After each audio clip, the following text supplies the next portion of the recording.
Chirei niciodată nu i-a plăcut numele ei. E un nume oarecum demodat, îi reproșa ea mamei.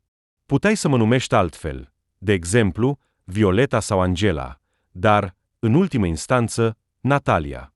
Violeta? Râdea mama ei. Olga, îmi imaginez, Violeta Alexandrovna Kuvșinchina. Ce amuzant! Doar atât. Da, suspina Kira, și cu numele de familie nu am avut noroc. La școală, toată lumea mă alintă Kuvșinca. Uite, tu în tinerețe ai avut un nume frumos, Evstigneva. De ce l-ai schimbat după căsătorie? Ești încă proastă, clătina capul Olga. Când iubești pe cineva, iei orice nume de familie după căsătorie. Principalul este să fii lângă el. Iar Kira te-am numit în cinstea bunicii tale, Kira Pavlovna. Ți-am povestit despre ea. Și, în general, am citit într-o revistă că numele Kira în traducere din greacă înseamnă doamnă sau stăpân. Cât despre numele de familie, Olga s-a gândit. Îmi amintesc că am învățat în aceeași clasă cu Svelana Mitrofanova, iar fraza ei preferată era, hai să ne povestim. Nu să vorbim, ci anume să ne povestim. Și iată că s-a întâlnit cu un băiat și s-a hotărât să se căsătorească cu el. Stăm, deci, cu alte prietene la oficiul stării civile, iar ea ne-a invitat la nunta ei. Totul era foarte solemn, frumos, iar ofițerul de stare civilă le spune tinerilor căsătoriți, permiteți-mi să vă felicit și să vă mânez primul vostru document de familie, certificatul de căsătorie, în care s-a stabilit dorința comună a soților de a purta același nume de familie, Lialiachini. Noi, cu prietenele, nu ne-am putut abține de la râs, toată lumea s-a întors spre noi și ne-a privit supărat, iar noi am ieșit în hol, fără să așteptăm terminarea înregistrării. Așa a devenit Svelana noastră Lialiachina. Și totuși, se încăpățâna Kira, m-ar fi putut numi și în cinstea altei bunici, Irina. Tu ai spus că mai am o bunică pe tată. Olga a suspinat, dar nu i-a răspuns fiicei. Nu-i putea spune că soacra Irina Genadievna a refuzat categoric să-și recunoască nepoata, crezând că Olga a născut-o nu de Alexandru, ci de un alt bărbat. Te-ai făcut gravidă intenționat ca să-l căsătorești pe fiul meu, îi striga ea Olgăii, care se liniștise, aflând despre nunta iminentă. Ai vrut să trăiești frumos pe banii noștri? Află, te-ai înșelat, piciorul tău nu va fi în apartamentul nostru. Alexandru al meu este deștept, educat, a crescut într-o familie inteligentă, iar tu ai fost crescută de mamă și bunică. Despre ce educație poate fi vorba? Nu am nevoie de nimic de la voi, murmura Olga speriată. Eu și Alexandru ne iubim și vom reuși în viața asta fără ajutorul vostru. Vor reuși ei, se revolta Irina Genadievna. Alexandru al meu este obișnuit să mănânce bine, să doarmă mult, iar tu îl vei face să muncească până la epuizare, ca să te întreții pe tine și pe copilul tău. Al nostru copil, încerca Olga să contest. Alexandru este primul meu bărbat. Nu am avut pe nimeni altcineva. Așa că am și crezut. Irina Genadievna a început din nou să strige. Și să știi că nu vom sărbători nicio nuntă. Nu vreau să mă fac de râs în fața oaspeților noștri. Din partea voastră este clar cine va fi, doar bețivi și cerșetori. Iar cunoscuții noștri sunt oameni respectabili, profesori, candidați la științe, oameni creativi. Mi-ar fi rușine să le privesc în ochi după aceea. Olga a plâns mult după o astfel de discuție, iar mama ei, Kira Pavlovna, îi mângâia capul și îi spunea, nu te îngrijora, fiica mea, Dumnezeu le va judeca pentru astfel de cuvinte. Poate că, să nu se mai căsătorească. Vei naște un copil, iar noi îl vom crește singuri. Mamă, cum nu înțelegi? Continua Olga să plângă. Eu îl iubesc pe Alexandru, iar rochia albă și nunta nu sunt deloc cele mai importante. Dar unde vă veți muta? A suspinat Kira Pavlovna. Am înțeles că viitoarea ta soacră nu vă va oferi o cameră în apartamentul ei. Dar voi, cu bunica, nu ne veți alunga, nu-i așa? Olga s-a uitat la mamă cu o privire imploratoare. Unde să mă duc acum de la voi? A zâmbit Kira Pavlovna. Nu vă voi lăsa pe stradă. Ne vom strânge cumva. Iar nunta totuși o vom organiza. Vom pune masa în camera mare, vom invita vecinii, prietenele tale. Vom sta, așa să spunem, în familie, căci altfel nu ar fi omenește. Poate că părinții lui Alexandru se vor răzgândi și atunci vom face o nuntă cu mare fast. Dar Irina Genadievna nu voia să audă despre asta. Se considera o persoană foarte educată și inteligentă, crescută într-o familie de muzicieni. Tatăl ei cânta la vioară în orchestra simfonică, iar mama lucra la filarmonică, organizând concerte. Irina a obținut și ea o educație muzicală, dar talentul ei era mediu, iar dirijorii nu vedeau nicio perspectivă. Mama a angajat-o să lucreze la casa de bilete, unde Irina se plictisea sincer. Cu Petru Kuvshinkin s-a întâlnit datorită mamei, care era cunoscută cu părinții lui, rezervându-le cele mai bune locuri la concertele artiștilor celebri. Petru nu i-a plăcut Irinei. Purta ochelari cu lentile mari și se gândea mereu la ceva, dar mama i-a șoptit fiicei că are un viitor mare în domeniul științei și merită să se uite mai atent la băiat. După un an, s-au căsătorit, iar părinții lui de la Mire au dăruit tinerilor căsătoriți cheile de la apartamentul cooperativ. Irina s-a căsătorit fără dragoste și a insistat ca în căsătorie să-i rămână numele de fată, Bulgakova. Iar când s-a născut un fiu, Petru a insistat ca acesta să poarte numele Kuvshinkin. Ulterior, Irina nu a regretat că s-a căsătorit cu Petru. El a devenit un om de știință în domeniul științei, iar după moartea părinților lui, au moștenit un apartament superb cu tavan înalt în centrul orașului. Irina Genadievna nu a lucrat nicăieri. Așa cum spunea ea, se ocupa de educația fiului și de treburile casnice. Deci toate acestea erau făcute de menajera și de bona angajată. Iar stăpâna nu rata nicio premieră la teatru. Mergea de 2 ori pe an la stațiune, iar în restul timpului se întâlnea cu prietenele ei, care de asemenea își petreceau timpul în zadar. Soțul ei, Petru Ilici, era atât de absorbit de știință încât nu observa nimic din lume. Chiar și despre căsătorie, Irina Genadievna nu a preferat să-i spună nimic. Nunta Olgăi și lui Alexandru a avut loc fără prea multă veselie. Dar mireasa era cea mai fericită, pentru că lângă ea se afla iubitul Alexandru. Tinerii s-au mutat într-o cameră mică, în care a locuit anterior Olga, iar mama cu bunica au continuat să locuiască în trecere. Apartamentul era deja mic, chiar și pentru 3 locatari, dar salvarea era că Kira Pavlovna era la muncă toată ziua. Olga învăța la tehnicum, așa că bunica Mania se ocupa singură de gospodărie. Iar acum în apartament s-a mutat Alexandru, care sărea peste lecții la institut, preferând să doarmă până la prânz, apoi lua un duș lung, lua micul dejun, lăsând vasele murdare pe masă, iar apoi pleca la prieteni. Seara se întorcea târziu, lua din nou un duș lung, adesea mirosea alcool. Bunica Mania se plângea că nu mai este liniște nici ziua, nici noaptea, iar Kira Pavlovna doar suspina, plângându-și fiica, dar nu spunea nimic. Când s-a născut micuța Kira, nu mai era loc în apartament. În cameră abia încăpea pătuțul pentru copii. În bucătărie erau întinse frânghii pe care acum se usucau scutecele și salopetele, iar în baie era mereu spălată lenjeria pentru copii. Fetița dormea prost noaptea, plângea mereu, iar Olga trebuia să o ia în brațe și să plece cu fetița în bucătărie ca să nu deranjeze pe nimeni. Kira Pavlovna și bunica Mania o ajutau pe Olga cu copilul, dar tânărul tată doar se încrunta nemulțumit. Îl deranja plânsul copilului și agitația din jurul fetiței. El a început să se întoarcă din ce în ce mai târziu acasă, iar apoi a început să doarmă la părinți. Olga îl înțelegea și nu-l certa, deși ea însă și era epuizată de oboseală. Înțelegând că nu mai este loc în apartament pentru toată lumea, bunica Mania a decis să plece la sora ei în sat, iar Kira Pavlovna a schimbat camerele cu tinerii.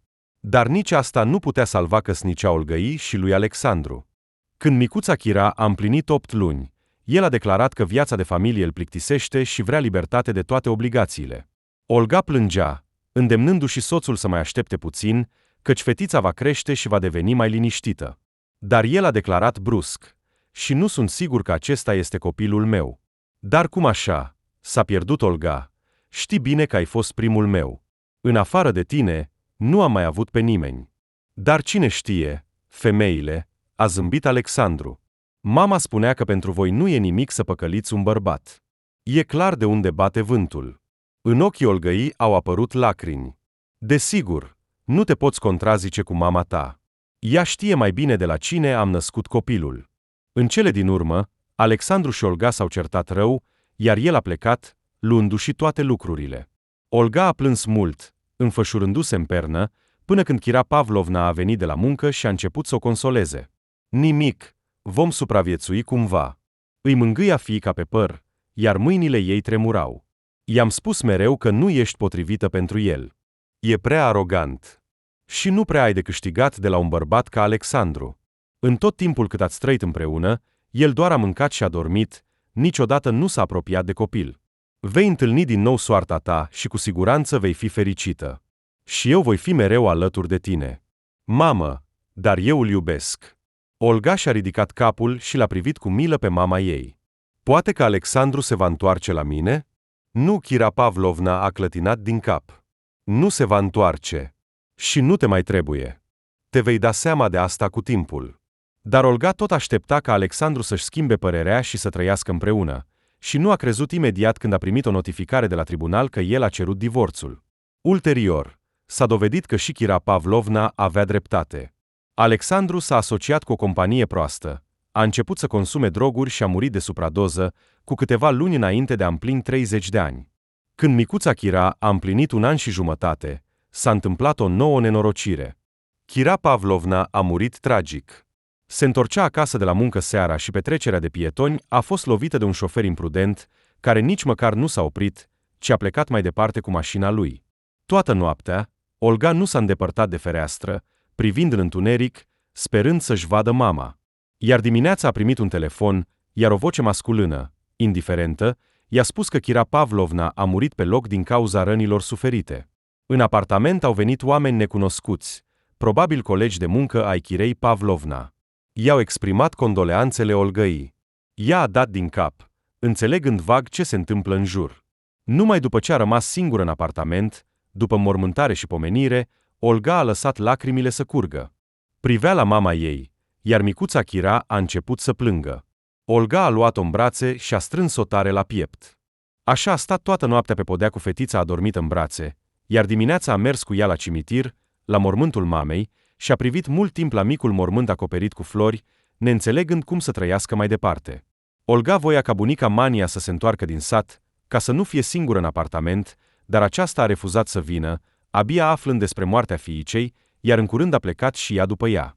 Așa că Olga și Kira au rămas complet singure în toată lumea. A înregistrat fetița la grădiniță și a început să-și caute un loc de muncă, dar fără educație nu putea să se angajeze nicăieri. Diploma nu a obținut-o, iar când a rămas gravidă, a luat o pauză academică la tehnicum, iar după terminarea acesteia nu a continuat studiile. Din această cauză, Olga a fost nevoită să se angajeze ca dispatcher la o bază de construcții pentru a putea să o ia pe fetiță de la grădiniță. Acolo l-a întâlnit pe Alexei, care lucra ca șofer la un camion de marfă, livrând materiale necesare pe șantierele de construcții. A refuzat mult timp să iasă cu el, dar băiatul a fost foarte insistent, iar în cele din urmă Olga a acceptat să se întâlnească cu el și a pus imediat condiția că va veni nu singură, ci împreună cu micuța ei. Olga spera că, aflând că are un copil, Alexei va renunța de la sine să continue relația și nu s-a înșelat. După ce a aflat că Olga are o fetiță, el a încetat să-i mai acorde atenție, iar în curând s-a căsătorit cu contabilul Dasha Sazonova. Și cu alți băieți care s-au întâlnit cu Olga s-a întâmplat același lucru, iar unul dintre ei i-a propus chiar să o dea pe Kira la un orfelinat, atunci el era gata să se căsătorească cu Olga și să aibă copii ai lui. După astfel de vorbe, Olga a încetat complet să se mai întâlnească cu cineva și și-a petrecut tot timpul liber cu Kiraț datorită mamei.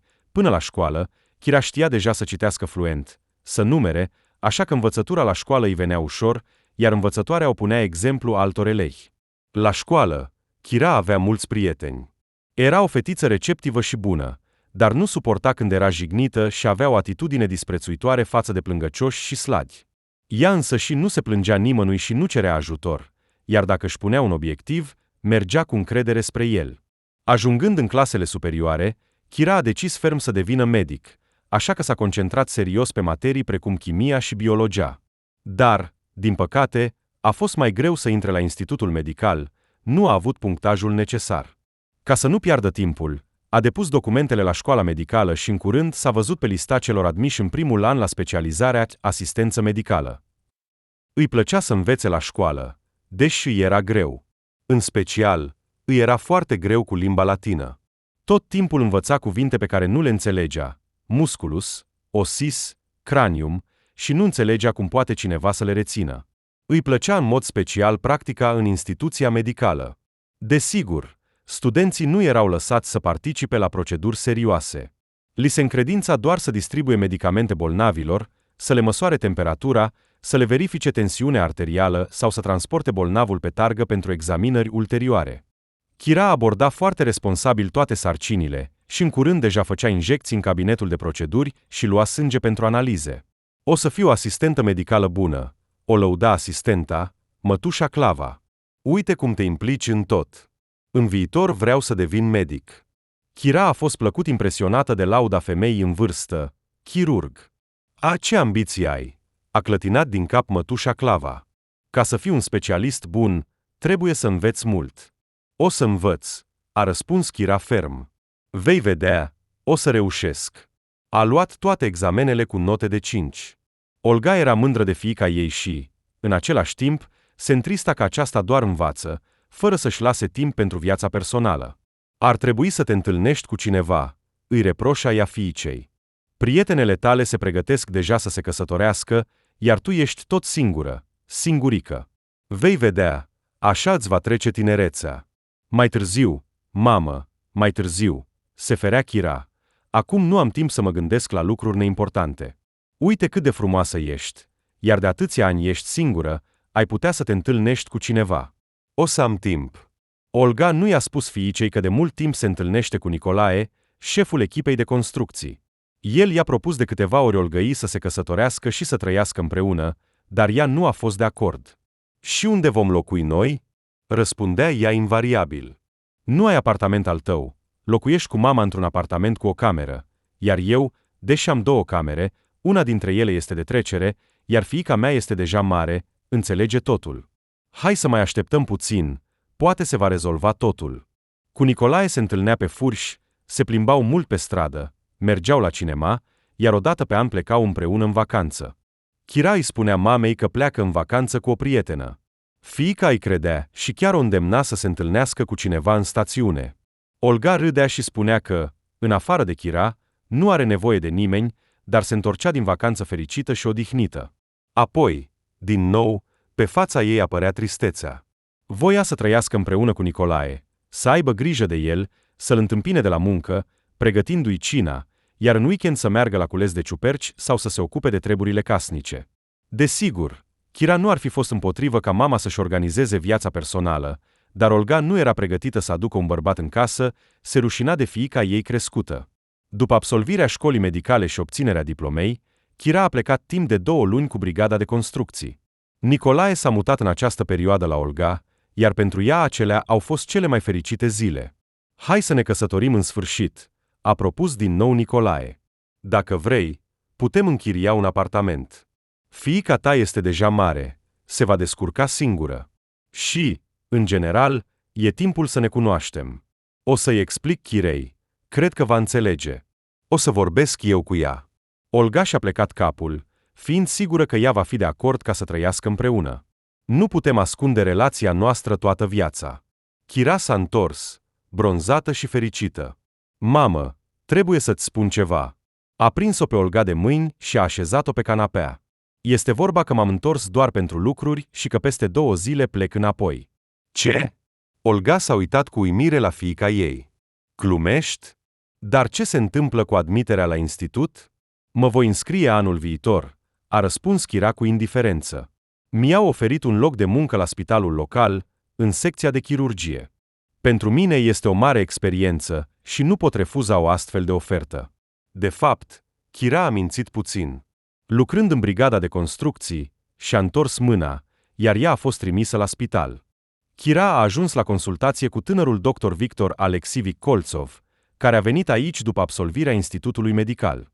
S-a îndrăgostit de el din prima clipă și în fiecare zi găsea un motiv pentru ca el să examineze din nou mâna, plângându-se de dureri insuportabile sau de amorțeala vârfului degetelor.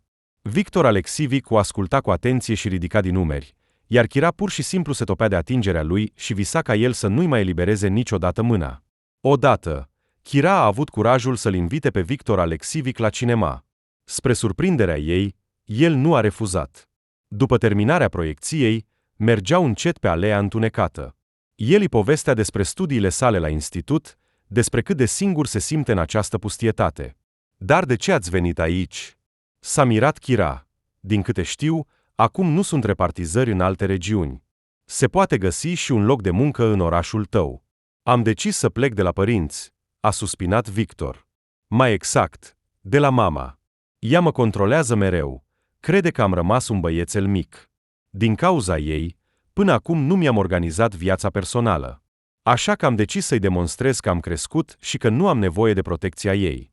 Și mama v-a lăsat? Kira s-a oprit chiar. Cum ați convins-o? Nu i-am spus nimic. A zâmbit Victor. Mi-am luat lucrurile și am plecat, lăsându-i doar un bilețel pe masă, așa că ea nici nu știe unde mă aflu acum. Dar asta e crud. Kira a clătinat din cap. Mama dumneavoastră se îngrijorează cu siguranță. Desigur, se îngrijorează. Victor a smuls o floare dintr-un petic de pământ și i-a întins-o Kirei. Dar nu am putut acționa altfel. I-am scris deja o scrisoare în care am încercat să-i explic totul, dar încă nu am trimis-o. Nu am avut timp. Știți bine că în spitalul nostru nu este personal suficient, așa că trebuie să muncim pentru doi. Și eu am o educație medicală. A recunoscut Kiraț adevărat, momentan, conform diplomei, sunt asistent medical general, dar intenționez să mă înscriu la institut pentru a deveni chirurg în viitor. Ce bine, a spus Victor cu respect, gândindu-se că din tine va ieși un specialist bun. A tăcut puțin. Poate că mai întâi ar trebui să lucrezi puțin, să acumulezi experiență, iar apoi să continui studiile? Victor a luat-o pe Kira de mână, iar ea a tresărit de atingerea lui. Am putea lucra împreună. Împreună? A repetat Kira gânditor. Nu trebuie să te gândești. Deși ea a decis imediat că va accepta această ofertă a lui Victor Alexivic pentru a fi cât mai aproape de el. Kira a crezut că mama o va îndemna, o va ruga să se gândească bine înainte de a lua un astfel de pas important în viața ei. Dar Olga a fost surprinzător de rapid de acord cu decizia fiicei. Poate că ai dreptate, a dat din cap. Lucrezi puțin, iar apoi decizi dacă merită să continui educația medicală. Ești deja mare și sunt sigură că nu vei face prostii. Așa că pleacă și nu te îngrijora de nimic. Kira a fost surprinsă că mama a fost de acord atât de repede să o lase să plece din sub aripa ei, iar și mai mult a fost surprinsă de ce s-a întâmplat în apartament în timpul absenței ei. Ușile dulapurilor din bucătărie au fost reparate, holul se bucura de tapet nou, iar în camera mai mare, pe tavan, strălucea un nou candelabru. Mamă, tu singură ai făcut reparația? Kira s-a întors către Olga sau a invitat pe cineva. Ei bine, îmi place. A devenit și mai confortabil în apartamentul nostru. Eu, a bâigeuit Olga. Voiam să vorbesc cu tine. Problema este că mă întâlnesc de mult timp cu un bărbat. El mă cheamă să mă căsătoresc, dar eu refuz. De ce? S-a mirat sincer Kira. Aș fi foarte fericită pentru tine. Ei bine, Olga s-a rușinat. El nu are locuința lui. Adică, are, dar locuiește într-un apartament împreună cu mama lui. Și tu vezi, ea a făcut cu mâna o mișcare în jurul camerei. De asemenea, nu este foarte mult loc. Ce bine se așează totul, s-a bucurat Kira. Eu voi pleca, iar tu nu vei fi singură. Doar că mai întâi trebuie să mă uit la cine îmi las iubita mamă. Oh, s-a agitat Olga, mâine vă voi prezenta. De asemenea, vom sărbători plecarea ta, vom pune masa, vom petrece în familie. Unchiul Nicolae i-a plăcut Kirei. Era calm, rațional, iar cel mai important, Kira a văzut cu câtă dragoste și tandrețe se uita la mama ei. Olga, stai puțin, îi spunea el, când Olga voia să aducă ceva fierbinte din bucătărie. Eu voi face totul, iar tu vorbește cu fiica ta. Nu vă veți vedea curând, probabil. Iar tu, Kira, s-a adresat el fetei, nu o uita pe mama, scrie-i, sună. Chiar dacă ești adultă, pentru mama vei rămâne mereu copil. Când Nicolae a plecat, Kira s-a așezat lângă mama ei și și-a pus capul pe umărul ei. În sfârșit, mamă, vei fi fericită. Kira a îmbrățișat-o pe mama ei de umeri. Sunt foarte fericită pentru tine. Unchiul Nicolae te iubește foarte mult. Am înțeles asta imediat. Aș. Kira s-a ridicat de pe canapea. Cum i-aș dori ca și pe mine cineva să mă iubească. Fiecare lucru are timpul său. Olga, zâmbind, se uita la fiica ei. Fiecare lucru are timpul său. A repetat ea. La gară, Olga a salutat-o pe fiica ei cu mâna mult timp, când aceasta se afla deja în agonie. Amândouă aveau lacrimi în ochi, pe care nici măcar nu încercau să le șteargă, pentru că ele curgeau din nou și din nou. Kira îi părea foarte rău să se despartă de mama ei, dar în fața ei o aștepta o viață independentă, iar cel mai important, Victor Alexivic, de care era deja foarte dor. Prima ei operație, Chira, probabil, nu o va uita toată viața. Au adus un bărbat cu apendicită banală. Victor Alexivic a scos cu abilitate apendicele și, dând din cap Chirei poți să coși, a început să-și scoată mănușile de pe mâini. Din prima zi de muncă, Chira a studiat seturile necesare de instrumente pentru diferite operații, notându-le cu atenție în caiet. A acordat o atenție deosebită materialului de sutură, ce și în ce cazuri se folosește. Dar acum aceste cunoștințe parcă au zburat din capul ei. Era deja îngrijorată în timpul operației, care a durat mai puțin de o jumătate de oră. Bine că pentru ea s-a folosit un set standard de instrumente. Dar Chira tot se temea să nu le confunde. Și acum s-a oprit complet în confuzie, neștiind ce să facă mai departe. Înțeleg, a suspinat Victor Alexivic, punând din nou mănuși sterile pe mâini. Uită-te cu atenție și reține. După operație, Chira a plâns amar în biroul medicilor. Plângând, ea spunea că din ea nu va ieși niciodată un specialist bun. Și că a decis în zadar să-și lege viața de medicină. Proastă! O mângâia pe cap asistenta de gardă Anna Filipovna. Nimic nu iese bine din prima. Îmi amintesc cum am făcut prima mea injecție intravenoasă. Am înțepat toată mâna pacientului până am nimerit vena potrivită. Bine că pacientul a fost unul care nu a fost pretențios. A suportat totul în tăcere, mușcându-și buza de jos, înțelegând că în fața lui se află o tânără fată care tocmai a terminat școala. Iar acum Anna Filipovna a ridicat din umeri. Da, eu pot să nimeresc în orice venă cu ochii închiși. Și la tine, cu timpul, totul va ieși bine. Principalul lucru este să nu panică și să nu te lași descurajată. Chira s-a liniștit puțin și s-a așezat și mai mult peste cărțile pe care le-a adus de acasă. Acum locuia într-o casă privată, închiriind o cameră de la o bătrână pe care o chema Serafima Panteleevna. După ce și-a îngropat soțul cu 10 ani în urmă, Serafima Panteleevna a trăit singură. Copiii s-au răspândit în diferite direcții, au invitat-o pe mama lor să vină cu ei, dar ea nu a vrut să părăsească locurile natale. Iată cum se întâmplă, îi spunea ea Chirei. Am avut cândva o familie mare, o mamă și un tată, 3 frați. Apoi m-am căsătorit, au apărut copiii. Iar acum, suspina bătrâna cu amărăciune, trăiesc singură, ca un deget. Iată, am început să închiriez o cameră, căci nu aveam cu cine să vorbesc. Ziua mai merge, în agitație și grijă, dar seara, poți urla ca un lup, era atât de singur. Ah, mi-ar plăcea să trăiesc lângă soțul meu iubit, a suspinat Chira visător, și apoi să mor într-o singură zi. Și tu crezi că viața de familie este doar bucurie și fericire? A zâmbit Serafima Panteleevna. Familia este o muncă mare, poate chiar mai grea decât să arăți câmpul cu calul. Și ce este complicat în asta? Chira s-a uitat mirată la bătrână. Principalul lucru este ca soțul și soția să se iubiască, iar restul sunt detalii. Ce este dragostea? Serafima Panteleevna și-a aranjat baticul pe cap. Astăzi este, iar mâine, vezi bine, s-ar putea să nu se mai iubiască. De aceea sunt atât de multe divorțuri acum. Principalul lucru în familie este grija, înțelegerea și respectul reciproc. Dar dragostea? S-a întristat Chira. Fără ea, ce fel de familie este? Și asta este tot dragoste, a zâmbit Serafima Panteleevna. Grisha îmi spunea mereu. Eu trăiesc cu tine, fimușca, ca într-un basm. Cum așa? A râs Chira, așa că Serafima Panteleevna s-a uitat la fotografia soțului ei, care era agățată pe perete într-un cadru luminos. Se întorcea acasă de la muncă, supărat, obosit, iar eu, în loc să-l întreb ce s-a întâmplat, puneam masa, îl hrăneam, îi dădeam ceai, iar uneori îi ofeream și un păhărel. Mânca Grisha mea, se mai liniștea și-mi povestea singur ce l-a supărat. Ascultându-le, cu atenție, îi spuneam: du-te să te culci, dragul meu, dimineața este mai înțeleaptă decât seara. Dimineața se trezește Grisha, și uite, problema nu mai este atât de înfricoșătoare cum a fost seara trecută. Foarte înțelept, a dat din cap aprobator Chira. Și ce mai trebuie pentru o familie puternică? Încă, s-a gândit Serafima Panteleevna, niciodată nu trebuie să-ți critici soțul în fața altora. Acasă poți să-i exprimi nemulțumirea, dar în public, niciodată. Îmi amintesc de vecinele Haili care își criticau soții, și că este așa și așa, iar eu mereu l-am lăudat pe Grișenca în fața lor, cum m-au invidiat, iar Grisha era mândru și niciodată nu m-a umilit în fața altor bărbați.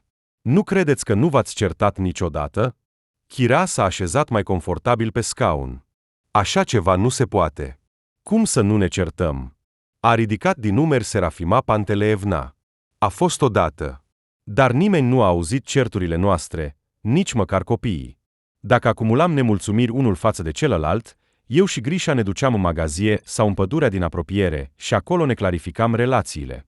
Chiar și uneori ne certam, dar toată supărarea o lăsam la ușă. Nu duceam nimic acasă și ne culcam deja împăcați. În general, soțul meu nu m-a supărat, niciodată nu a ridicat mâna asupra mea. Privind la noi, și copiii au creat familii puternice. Eu iubesc pe toți, și feii, și fiica, și nurorile, și ginerele, și nepoții. Îmi pare rău că toți trăiesc departe, vin rar, dar viața este acum așa, plină de agitație și gris. Dar ei îmi scriu scrisori, îmi trimit pachete cu ocazia sărbătorilor și mă cheamă să trăiesc cu ei, dar despre asta am mai vorbit. Dar unde să plec de la mormântul lui Grișenca? Eu nu mă tem de moarte, pentru că știu că el mă așteaptă acolo. Slavă Domnului! Am trăit o viață bună și fericită. Au fost dificultăți, dar le-am depășit pe toate. Se pare că este timpul să mă odihnesc. Chira s-a ridicat de pe scaun, a îmbrățișat-o pe Serafima Panteleevna, apropiindu-se de ea. Ce faci, drăguță? Am mângâiat-o pe Chira cu mâna ei ridată. Mai am timp să mor. Serialul meu preferat nu l-am terminat. Și acolo se întâmplă niște pasiuni amoroase. Mă minunez pur și simplu. Nu am întâlnit niciodată nimic similar. Deja al doilea an îl urmăresc, dar nu se vede sfârșitul. Așa că voi trăi până la 100 de ani. Chira îi plăcea să petreacă seriile cu Serafima Panteleevna, care povestea despre viața ei, despre oamenii dragi, despre dificultățile întâmpinate, despre copiii care au crescut și au devenit oameni buni. Și Chira i-a împărtășit că este îndrăgostită de doctorul Victor Alexivic și că a venit aici pentru el, amânând admiterea la institut. Nu știu, a clătinat din cap Serafima Panteleevna. L-am văzut pe doctorul tău. Mi s-a părut că este oarecum nesigur. Poate că ca medic este bun, dar ca o... Nu știu. A repetat din nou. Tu te duci la el cu toată inima, cu tot sufletul. Dar eu am văzut cum se uită la alte fete locale. Da, le urmărește cu privirea. Pe tine, probabil, nu te privește așa. Nu mă privește, a suspinat Chira, deși mă străduiesc să-i fiu de folos, iar după operație acum mă laudă pentru îndemânare. Dar mi-ar plăcea ca Victor Alexivic să mă invite la o întâlnire, poate că ar trebui să încerc eu să-l invit. La film a venit cu mine. Și ce dacă? S-a supărat Serafima Panteleevna. Ce? Te vei agăța de un bărbat. Am respect pentru mine. Încearcă să schimbi ceva la aspectul tău, poate că atunci va observa și el. Dar ce nu este în regulă cu aspectul meu? Chira s-a apropiat de oglindă și s-a privit din toate unghiurile. Parcă nu era mai rău decât altele. Dar trebuie să fii mai bună decât altele, a insistat Serafima Panteleevna. Ce ai pe cap? Ce? Părul. Chira s-a uitat speriată la reflecția ei în oglindă. Ce altceva ar putea fi? Dar trebuie să ai o coafură. Serafima Panteleevna a privit-o critic pe Chira, dar nu cu o coadă legată cu o elastică. Și aceste pantaloni veșni. A făcut o mișcare cu mâna. Așa ceva nu s-a mai văzut, ca o fată să umble în pantaloni, ca un bărbat? Dar în blugi este foarte comod, a răspuns Chira în șoaptă. Acum multe fete umblă așa. Multe, dar nu toate, a tăiat Serafima Panteleevna. Cum crezi? Pe cine va observa un bărbat mai întâi? Pe o fată în pantaloni și tricou sau pe cea care a purtat o rochie frumoasă și pantofi cu toc? Chira a tăcut, pentru că răspunsul era evident. Așa că... Serafima Panteleevna a ridicat degetul arătător. La vârsta ta, eu adoram să mă îmbrac, deși nu aveam multe ocazii. Trebuie să te îmbraci pentru soț, nu pentru alții, ca să te lauzi. Atunci el te va privi mereu cu ochi îndrăgostiți și nu va privi alte femei.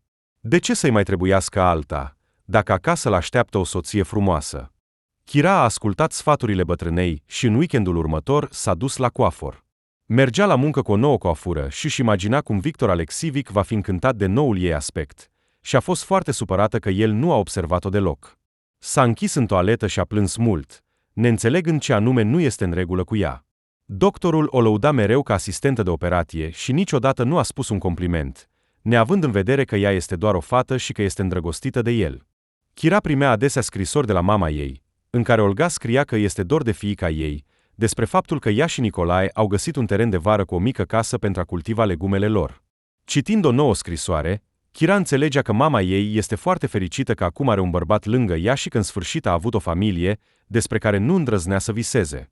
Kira îi răspundea mamei rar și nu prea avea despre ce să scrie. Zilele erau asemănătoare unele cu altele, ca niște gemeni. La muncă nu erau schimbări, la fel ca și în viața personală. Nu putea să-i scrie mamei despre suferințele sufletești și despre sentimentele de gelozie pe care le simțea Kira când Victor Alexivic flirta cu colegele de muncă din spital, precum și cu paciente tinere. A trecut deja un an întreg de când Kira lucra în spital, dar relațiile cu tânărul doctor rămâneau doar de afaceri. Poate ar trebui să plec în concediu pentru câteva săptămâni? S-a gândit Kira, privindu-le pe Victor Alexivic care mergea alături de Liudmila Chiseleva, asistenta din cabinetul de proceduri, și râdea vesel. Să-i fie puțin dor de mine, poate că atunci va înțelege cât de mult însemn pentru el. A scris o cerere pentru concediu anual și deja după 2 săptămâni se afla într-un vagon de tren care o ducea în orașul natal. Oh, fiica mea a venit, s-a bucurat Olga, văzând-o pe Kira la ușa apartamentului. Ce bucurie! De ce nu m-ai anunțat dinainte că vii?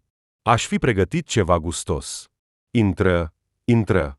Ce stai în hol? Continua mama să se agite. În curând vine Nicolae de la muncă, va fi și el bucuros să te vadă. Noi vorbim adesea despre tine. Olga s-a întors lateral, iar Kira a văzut burtica ei rotuniită. Mamă, tu ești însărcinată? Kira s-a uitat surprinsă la mama ei. Ei bine, s-a rușinat Olga, acoperindu-și burta cu mâinile. Așa s-a întâmplat. E stupid, desigur, să naști la bătrânețe, dar acum nu mai ai ce face.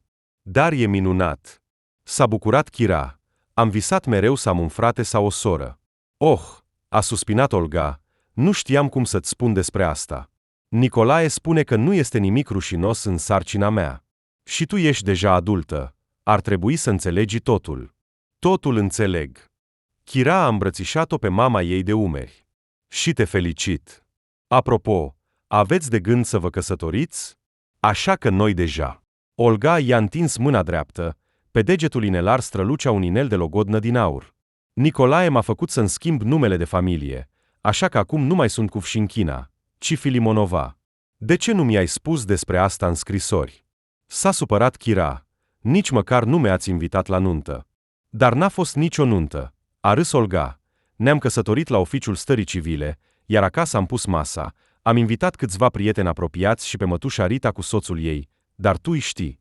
Am petrecut, așa să spunem, în cerc restrâns. Și tu, probabil, ai crezut că m-am îmbrăcat în rochie de mireasă și mi-am pus voal pe cap. A râs din nou cu voce tare.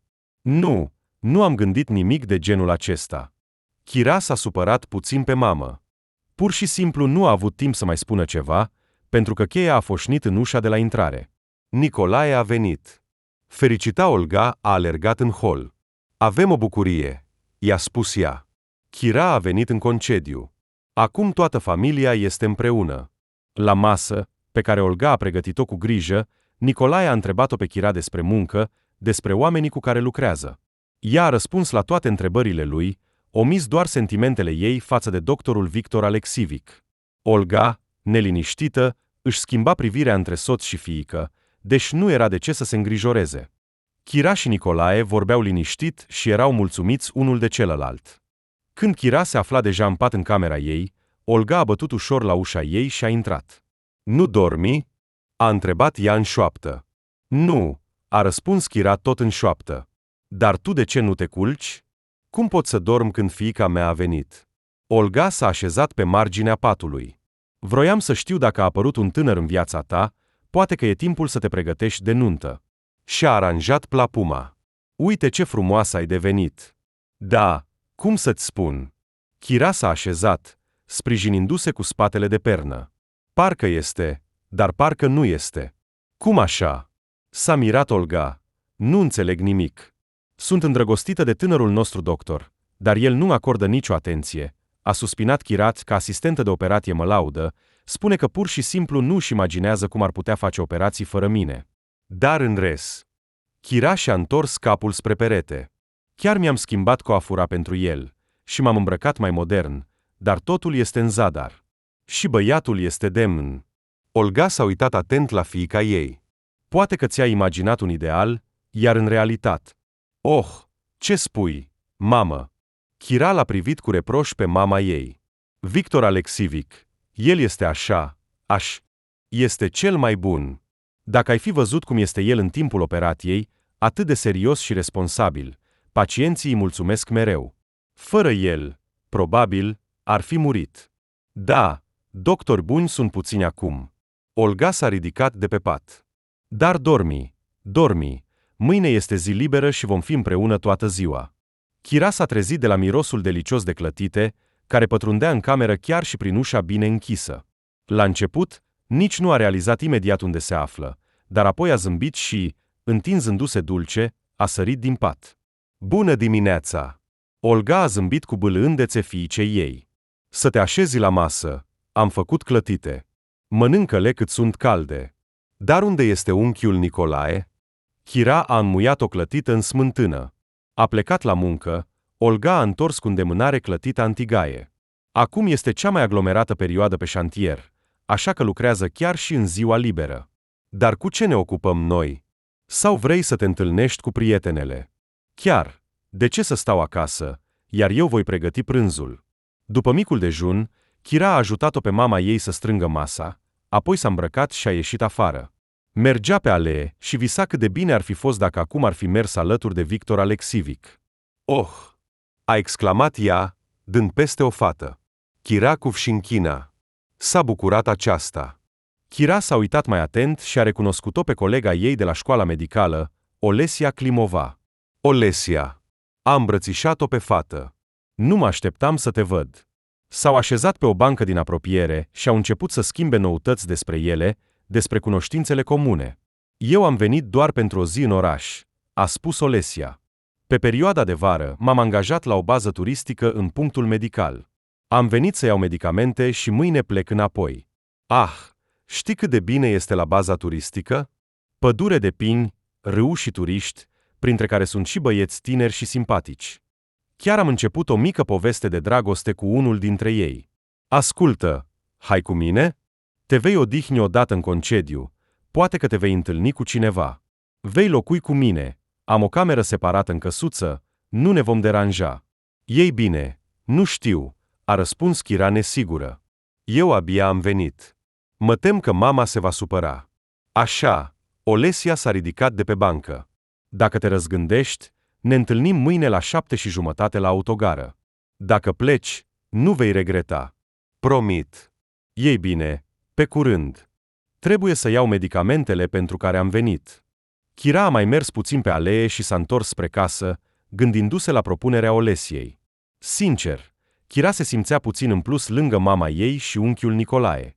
La micul dejun, ea auzea doar de la mama ei, noi cu Nicolae am decis, noi cu Nicolae am cumpărat, noi cu Nicolae ne gândim că...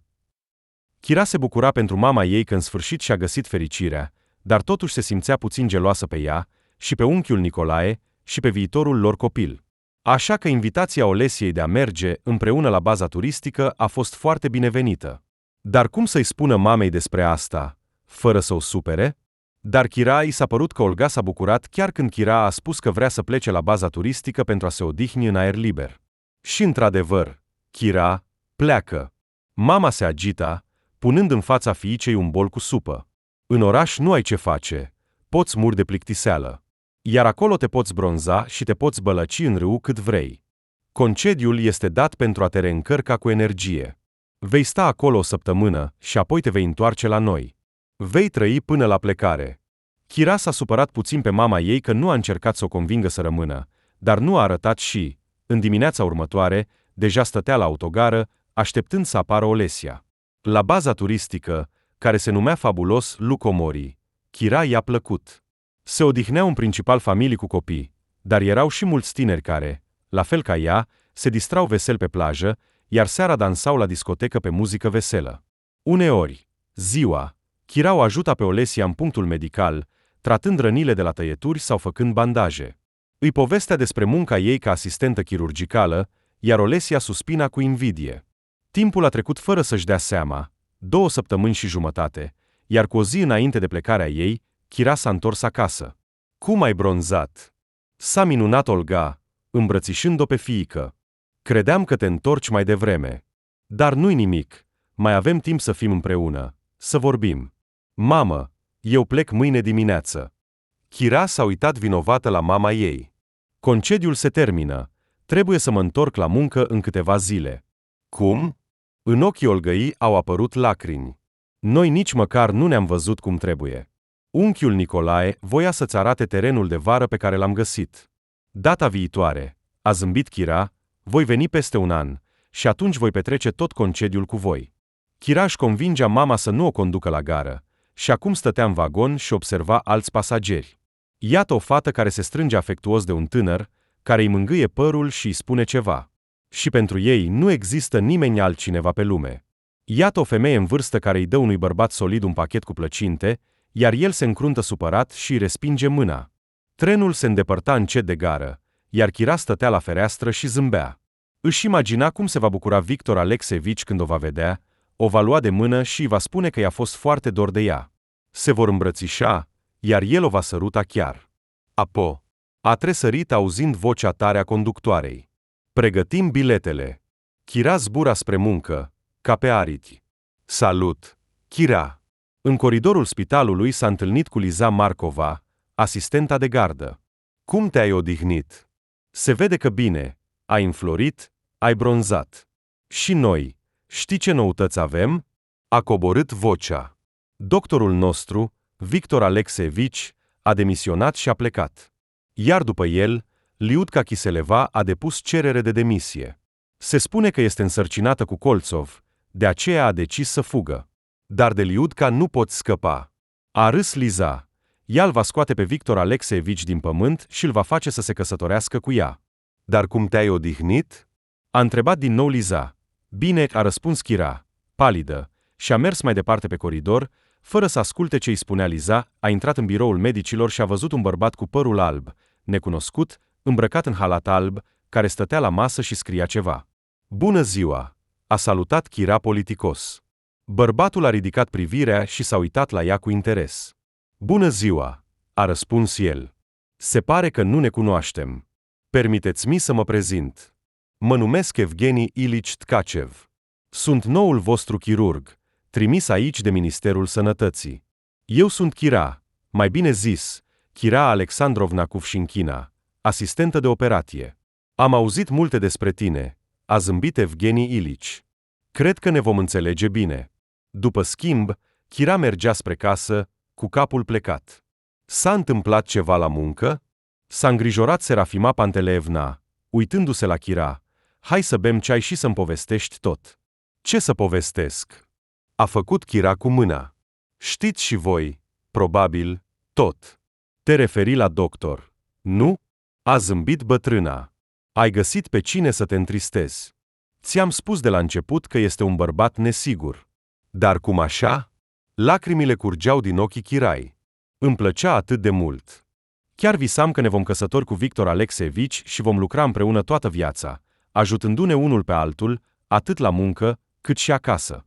Ești încă tânără și naivă, a suspinat Serafima Panteleevna. Probabil că nu ai avut întâlniri cu băieți, de aceea nu știi ce trădări poți aștepta de la ei. Iată, doctorul tău a fugit, temându-se de responsabilitatea pentru copilul său, așa că nu merită să te îngrijorezi. Vei întâlni iubirea ta și vei fi foarte fericită. Serafima Panteleevna s-a uitat la perete, unde era o fotografie cu soțul ei, așa cum era odată cu Grișinica. Probabil că aveți dreptate, a dat din cap Chira, dar eu nu știu ce să fac mai departe. Am venit aici la muncă doar din cauza lui Victor Alexeevici, iar acum totul a pierdut sens. Și nu am unde să mă întorc acasă. Cum adică nu ai unde? Serafima Panteleevna s-a uitat îngrijorată la Chira. Te-ai certat cu mama? Nu, Chira s-a ridicat de pe scaun și a început să strângă masa. Nu m-am certat cu nimeni. Mama mea s-a căsătorit și acum așteaptă un copil.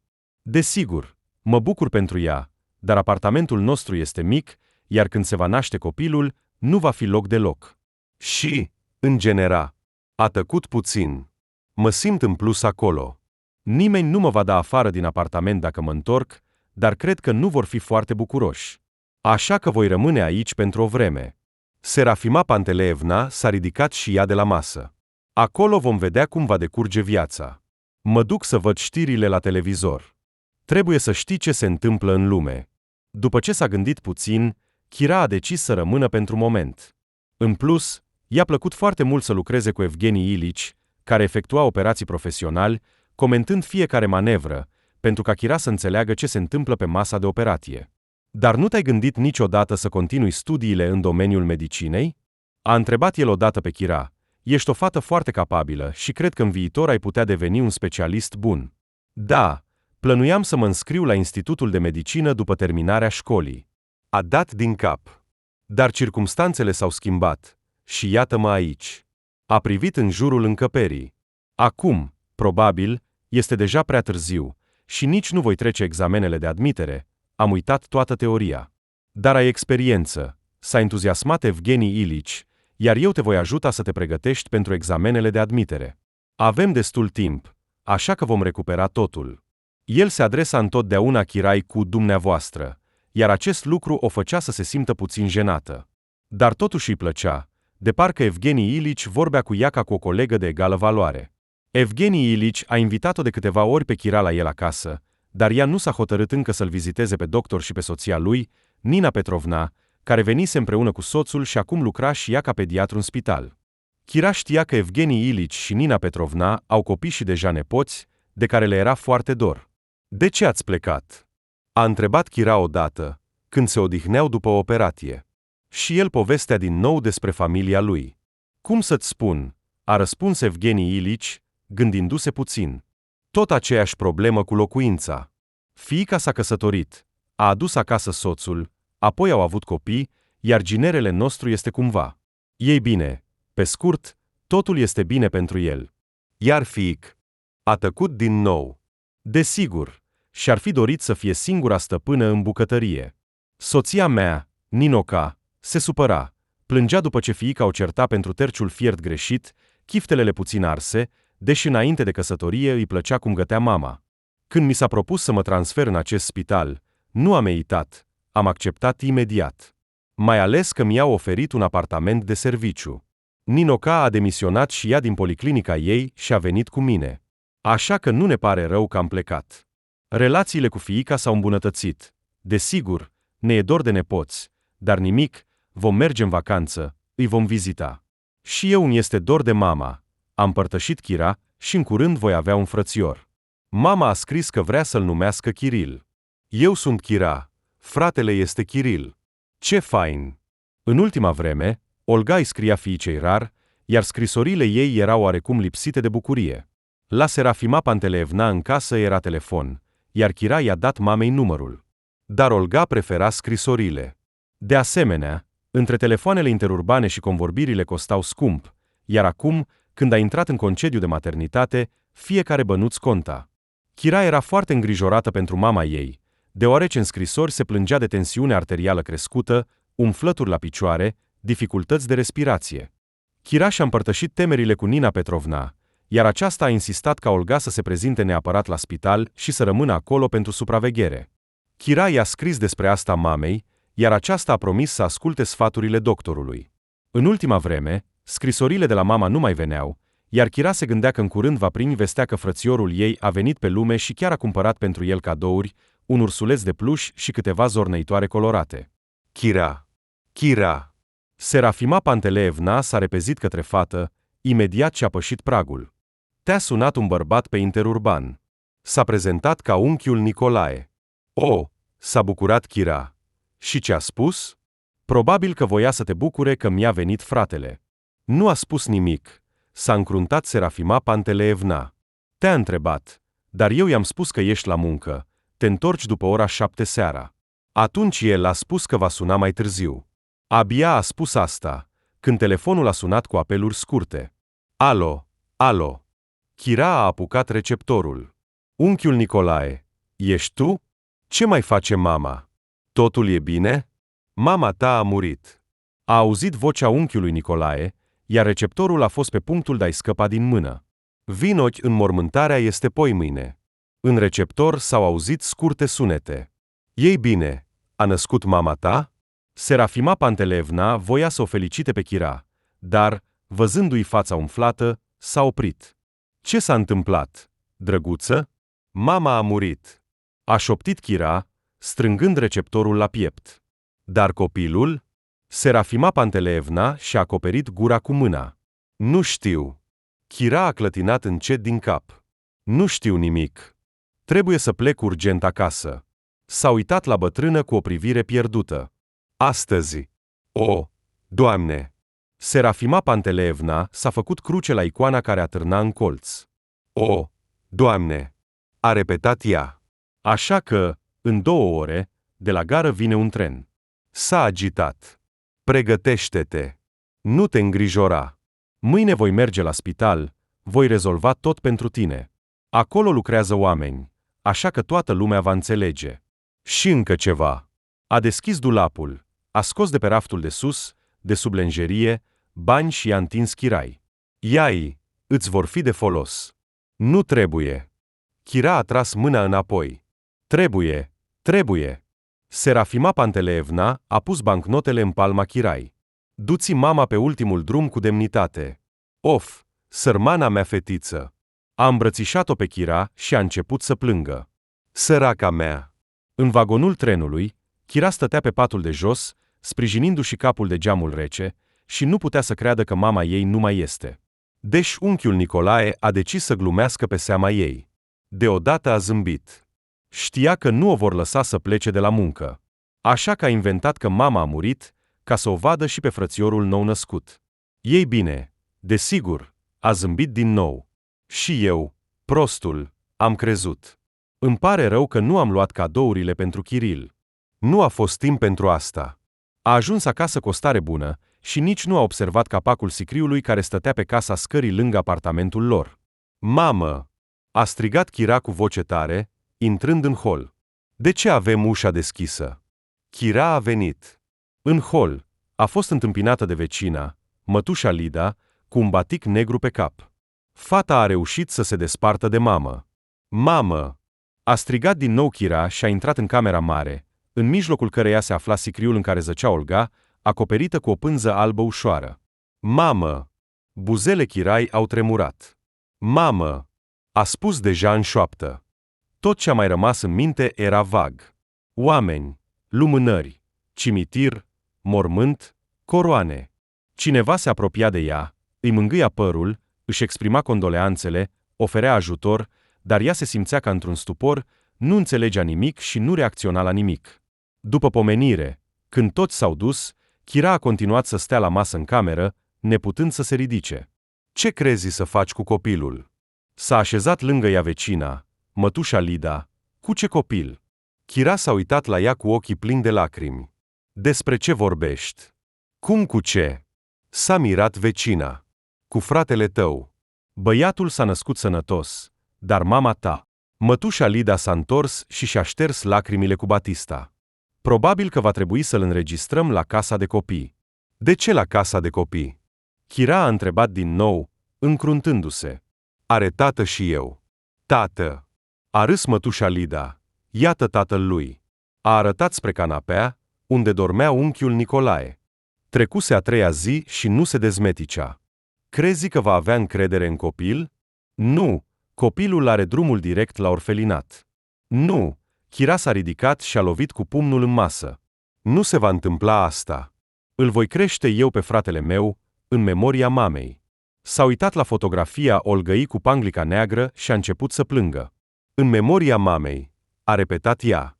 În ziua următoare, s-a dus la maternitate, unde se afla frățiorul ei mic, și a convenit cu șefa, Zinaida Nicolaevna, ca acesta să rămână în spital sub supravegherea asistentelor, astfel încât Chira să poată demisiona de la muncă, să-și ia lucrurile și să se întoarcă. Desigur, Zinaida Nicolaevna s-a uitat vinovat la Chira. Nu-ți face griji, cu bebelușul va fi totul în regulă, ne vom avea grijă de el. De ce a murit mama mea? Chira s-a uitat furios la șefă.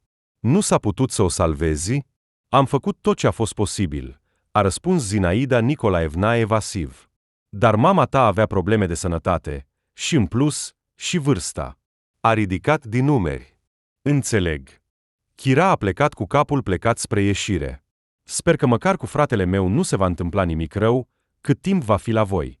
La muncă, au calculat-o într-o zi. Evgeni doar s-a plâns că își pierde ajutoarea indispensabilă. Iar Nina Petrovna i-a dăruit Chirai o carte, cum să ai grijă de nou-născuți, și i-a înmânat un plic în care se afla o sumă considerabilă de bani. Asta am strâns noi toți împreună. A văzut privirea nedumerită a fetei. Nu refuza, nu-i supăra pe oameni, vrem să te ajutăm din toată inima. Chira le-a mulțumit sincer tuturor celor care au venit să se despartă de ea în holul spitalului și, cu lacrimi în ochi, a ieșit afară. Îi părea foarte rău să se despartă de acest loc, de oameni și de prima ei dragoste neîmpărtășită pentru Victor Alexeevici.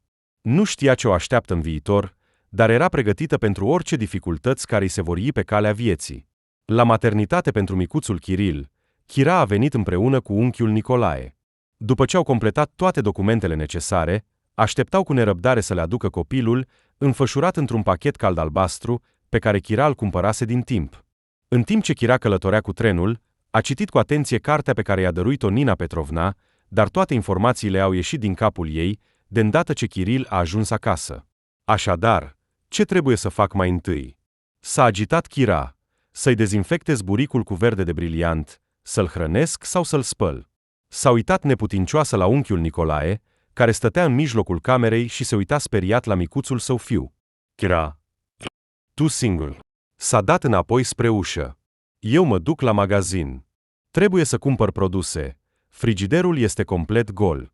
Bebe, care încă mai zăcea pe canapea, s-a mișcat, a început să se foiască și, deschizând ochii, s-a uitat la Chira, care se aplecase peste el. Bună, frățioare! I-a zâmbit ea cu bâlâândețe.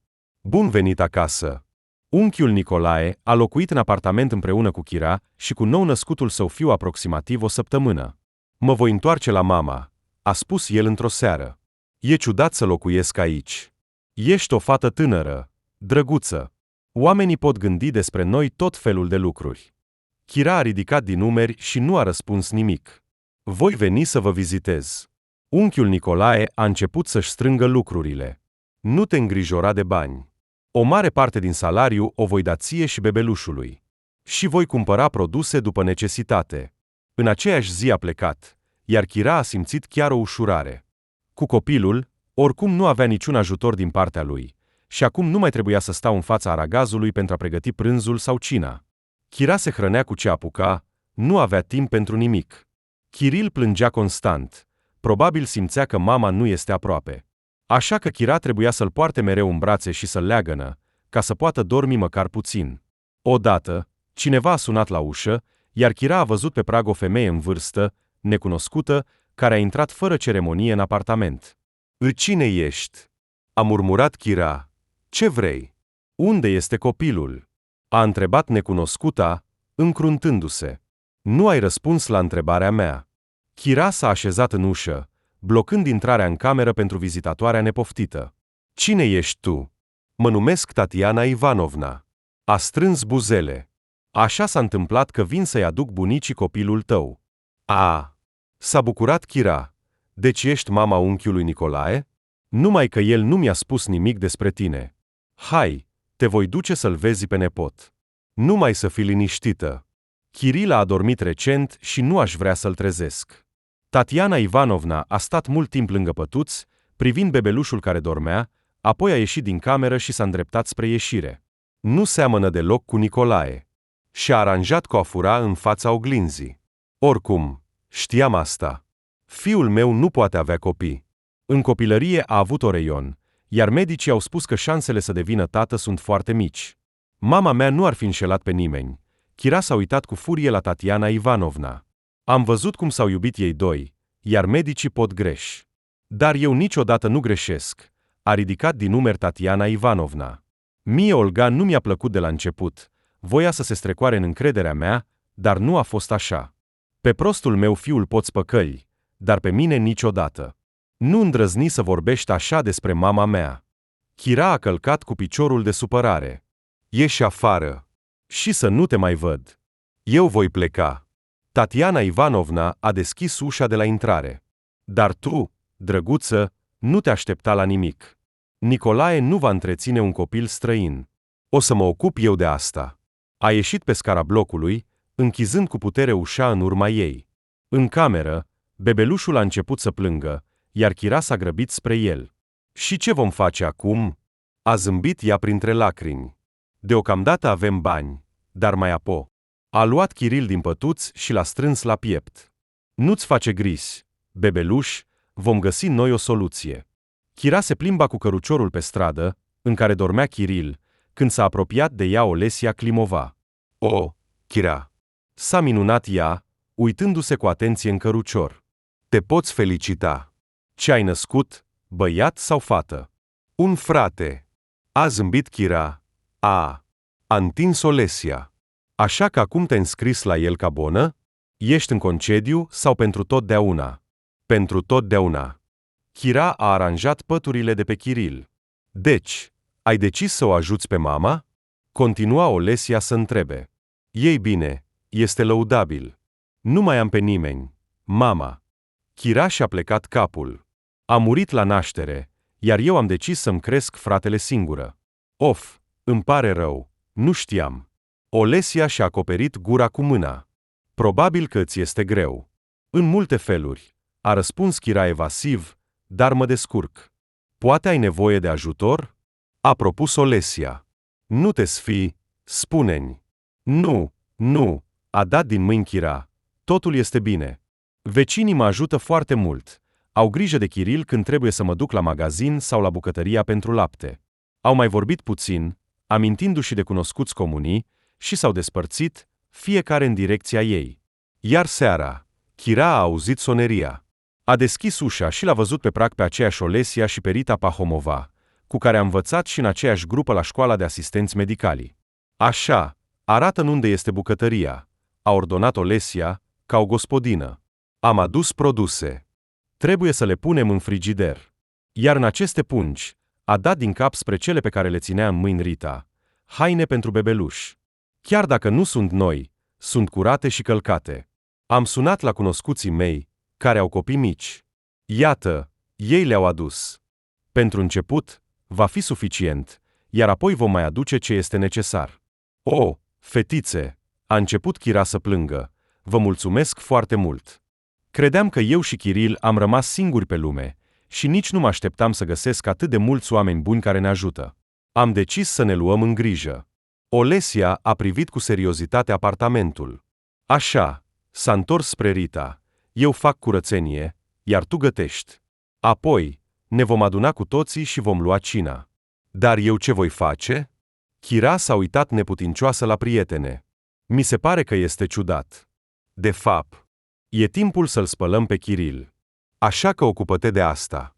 Olesia a început deja să șteargă praful. Te-aș ajuta, dar nu știu cum să mă ocup cu copiii mici. Mi-e frică să nu fac ceva greșit. La început, și eu mă temeam, a zâmbit Chira, dar apoi m-am obișnuit. După baie, Chira l-a hrănit pe bebeluș și l-a pus în pătuț. Spre surprinderea ei, el a adormit imediat și nici nu a fost capricios. Chira, cum te gândești să continui să trăiești? A întrebat Olesia, când stăteau în bucătărie. Chiar înțelegi ce povară ai pus pe umerii tăi? Și Chiril nu este o povară, s-a supărat Chira puțin. Iar eu voi trăi ca toată lumea. Când va crește, voi face formalitățile, iar eu voi ieși la muncă. Știți, asistentele medicale sunt căutate peste tot. Nu-i nimic, ne vom descurca cumva. Dar ce se va întâmpla cu studiile tale? Rita s-a uitat la Chira cu milă. Îmi amintesc că visai să devii chirurg. Of, ce să mai vorbesc despre studii, a dat din mână Olesia. Chira, tu înțelegi măcar că e foarte greu să-ți construiești o viață personală cu un copil în brațe? Ar fi fost bine dacă aș fi avut un copil al meu, dar e fratele meu. Și pe noi, Chiril, nu ne vrea nimeni. Chira s-a ridicat și a pus ceainicul pe aragaz. Când fratele meu va crește, se va căsători și voi avea nepoți. Atunci aceasta va fi familia mea. Fetele au mai stat puțin la masă, au vorbit, apoi Olesia și Rita au plecat, promițând că vor reveni cât mai curând. După ce a strâns masa, Chira s-a apropiat de fereastră și s-a sprijinit cu fruntea de geamul rece. Viața personală. A râs ea. Ce viață personală poate fi aici? Așa cum s-a dovedit, bărbații nu mă interesează deloc. Pentru Victor Alexevici am fost doar o colegă, iar având un copil mic în brațe, probabil că este imposibil să mă mărit. Dar e bine. Chira s-a îndepărtat de fereastră. Nu toată lumea este destinată să devină soții. Poți fi fericită și în singurătate. S-a apropiat de pătuț. Chiril dormea, sforă in dulce. Asta e motivul pentru care merită să trăiesc acum. A acoperit cu plapuma. Restul nu este atât de important. A doua zi, când Chira îl hrănea pe Chiril cu biberonul, a venit unchiul Nicolae. Nu te supăra pe mama mea, a spus el de la ușă, eu sunt cu adevărat tatăl lui Chiril, nu e nevoie să facem vreo expertiză. Dar Tatiana Ivanovna a spus că nu puteți avea copii. Chira l-a privit cu furie pe Nicolae. Dar tu ești lucrător medical, a râs unchiul Nicolae, și ar trebui să înțelegi că întotdeauna există o șansă, poate chiar minimă, dar totuși există. A scos din buzunar bani și i-a întins Chirei. Ia-i, am promis că vă voi ajuta. Mulțumesc. Chira a luat banii și i-a pus în sertarul noptierei. Și mama ta nu se va supăra dacă află că ai venit la noi? Oh, mama asta! A suspinat Nicolae. Din cauza ei nu m-am căsătorit mult timp. M-a născut târziu. Tatăl meu a murit când aveam doar 10 ani și toată viața ei rămasă mama mi-a fost dedicată. Mă întâmpina de la școală, deși eu eram deja în clasele superioare, și din cauza asta mi-era rușine în fața prietenilor. Îi controla fiecare pas, decidea cu cine să mă împrietenesc, unde să lucrez. Iar despre fetele pe care le aduceam acasă, asta era o altă poveste. Desigur, niciuna dintre ele nu-i plăcea mamei, găsea tot felul de defect la ele și spunea că acele domnișoare nu sunt potrivite pentru mine. Mama spunea că face totul din cele mai bune intenții, că îmi dorește doar binele, și cel mai important pentru ea era să fiu fericit, atunci putea muri liniștită. Dar nu ai încercat să trăiești separat de mama, de exemplu, să închiriezi un apartament? A întrebat Chira. Da, am avut o perioadă în care m-am răzvrătit, a râs Nicolae. Odată mama nu i-a plăcut iubita mea. Atunci am trântit ușa, am plecat de acasă și nu am sunat-o pe mama timp de o săptămână. Dar totuși m-am îngrijorat pentru ea. Și când am venit să o vizitez, am găsit-o întinsă în pat, iar pe noptieră erau multe medicamente. S-a dovedit că, atunci când am plecat, mama a avut un atac de cord și a chemat chiar ambulanța. Doctorul i-a recomandat să meargă la spital, pentru că inima nu este de glumit, dar ea a refuzat, spunând că vrea să moară acasă, ca fiul rătăcitor, când se va întoarce, să realizeze totul și să sufere toată viața din cauza că a lăsat-o pe mama bolnavă la voia sorții. Mi se pare că Tatiana Ivanovna a decis să manipuleze cu voi, a observat Chira cu prudență. Și ce s-a întâmplat mai departe? Ce să se întâmple mai departe? A ridicat unchiul Nicolae din umeri. Evident, am rămas lângă mama și nu am mai încercat să plec de acasă. E ciudat că Tatiana Ivanovna a fost de acord să te căsătorești cu mama mea. Chira l-a privit surprins pe unchiul Nicolae. Cum ai reușit să o convingi? Oh, a fost o lungă luptă pentru libertatea personală, a râs unchiul Nicolae. Am iubit-o cu adevărat pe Olga și am încetat să mai bag în seamă capriciile mamei. Odată, când eu și Olga am plecat în vacanță, m-am îngrijorat foarte mult că s-ar putea întâmpla ceva cu mama și ne-am întors chiar puțin mai devreme. Mama nu se aștepta la întoarcerea mea. Când am intrat în apartament, în locul mirosului familiar de carbalol, plutea aroma de țigări, iar mama mea se uita la serialul ei preferat, mânca tort și îl spăla cu cafea proaspăt preparată, pe care întotdeauna o considera dăunătoare. Văzându-mă, s-a panicat, încercând să ascundă scrumiera în care se fuma o țigară subțire. Și când am plecat, mi-a făcut o adevărată scenă, acuzându-mă din nou că îmi abandonez mama muribundă. I-am spus mamei că am crescut de mult, că vreau să-mi trăiesc viața, să am o familie, copii, în cele din urmă. Și, se pare, am reușit. A încetat să mai facă isterii din orice. Dar Olga nu a fost niciodată acceptată ca noră. Și acum susține că Chiril nu este nepoata ei. Dar cred că, atunci când băiatul va crește puțin, bunica se va apropia de el și îl va iubi cu siguranță. Trebuie doar să așteptăm puțin. La început m-am bucurat că bunica a venit la Chiril. Am împărtășit Chira, dar când mi-a spus lucruri urâte despre mama mea, i-am arătat ușa și i-am spus să nu mai apară aici. Da, A râs Nicolae. Mama a fost pur și simplu furioasă când s-a întors acasă. Nu-i place când cineva îi vorbește lipsit de respect. Nu-i nimic, va trece. A murmurat Chira și a început să-i povestească unchiului Nicolae despre Chiril, despre cât de mult îi place să se bălăcească, că mănâncă bine, că ia în greutate, dar că se răsfață des și trebuie să-l poarte mereu în brațe. Unchiul Nicolae a promis că va veni din nou să-i viziteze și că Chira nu trebuie să se îngrijoreze pentru bani. Ei și Chiril nu vor avea nevoie de nimic. A venit aproximativ încă 6 luni, apoi a dispărut, iar Chira a început să se îngrijoreze dacă nu i s-a întâmplat ceva unchiului Nicolae. Așa cum s-a dovedit ulterior, Tatiana Ivanovna a aflat că fiul ei o vizita pe Chiril în secret și că îi dădea Chirei o parte din salariul său, despre care nu s-a obosit să-i spună mamei. Tatiana Ivanovna a gândit mult timp ce ar trebui să facă în această situație și nu a găsit nimic mai bun decât să se mute la țară, unde a rămas o casă de la sora ei mai mare. Nicolae, desigur, s-a mutat împreună cu mama. Tatiana Ivanovna i-a spus fiului că totul este temporar, că medicii au prescris aer curat din cauza stării de sănătate și că, odată ce se va recupera, se vor întoarce din nou în oraș. Nicolae, ca de obicei, nu a vrut să se opună mamei și a plecat cu ea la țară. S-a angajat mai întâi ca mecanic, apoi a trecut la o echipă de construcții cu care lucra în satele și comunele vecine. A început să bea din ce în ce mai des și apoi a murit într-o bătaie de beție din mâna unui tovarăș de băutură. Tatiana Ivanovna, după ce și-a înmormântat fiul, s-a întors în oraș și, după un an, a murit și ea, neputând suporta despărțirea de el. Chira a aflat despre moartea unchiului Nicolae de la o angajată a organelor de protecție a copilului, care a venit la ea pentru a completa documentele necesare pentru a-l plasa pe Chiril în orfelinat din cauza morții părinților. Pentru Chira, aceasta a fost o completă surpriză, deoarece abia acum totul începea să se așeze. A înregistrat-o pe Chiril la grădiniță, a început să lucreze la policlinica care se afla aproape de casă, iar în timpul liber îi punea perfuzii, îi măsura tensiunea arterială, îi făcea injecții mai întâi vecinilor, apoi tuturor doritorilor, primind pentru asta o mică recompensă. Nu-mi voi da fratele nicăieri, s-a uitat ea cu furie la reprezentanta protecției copilului.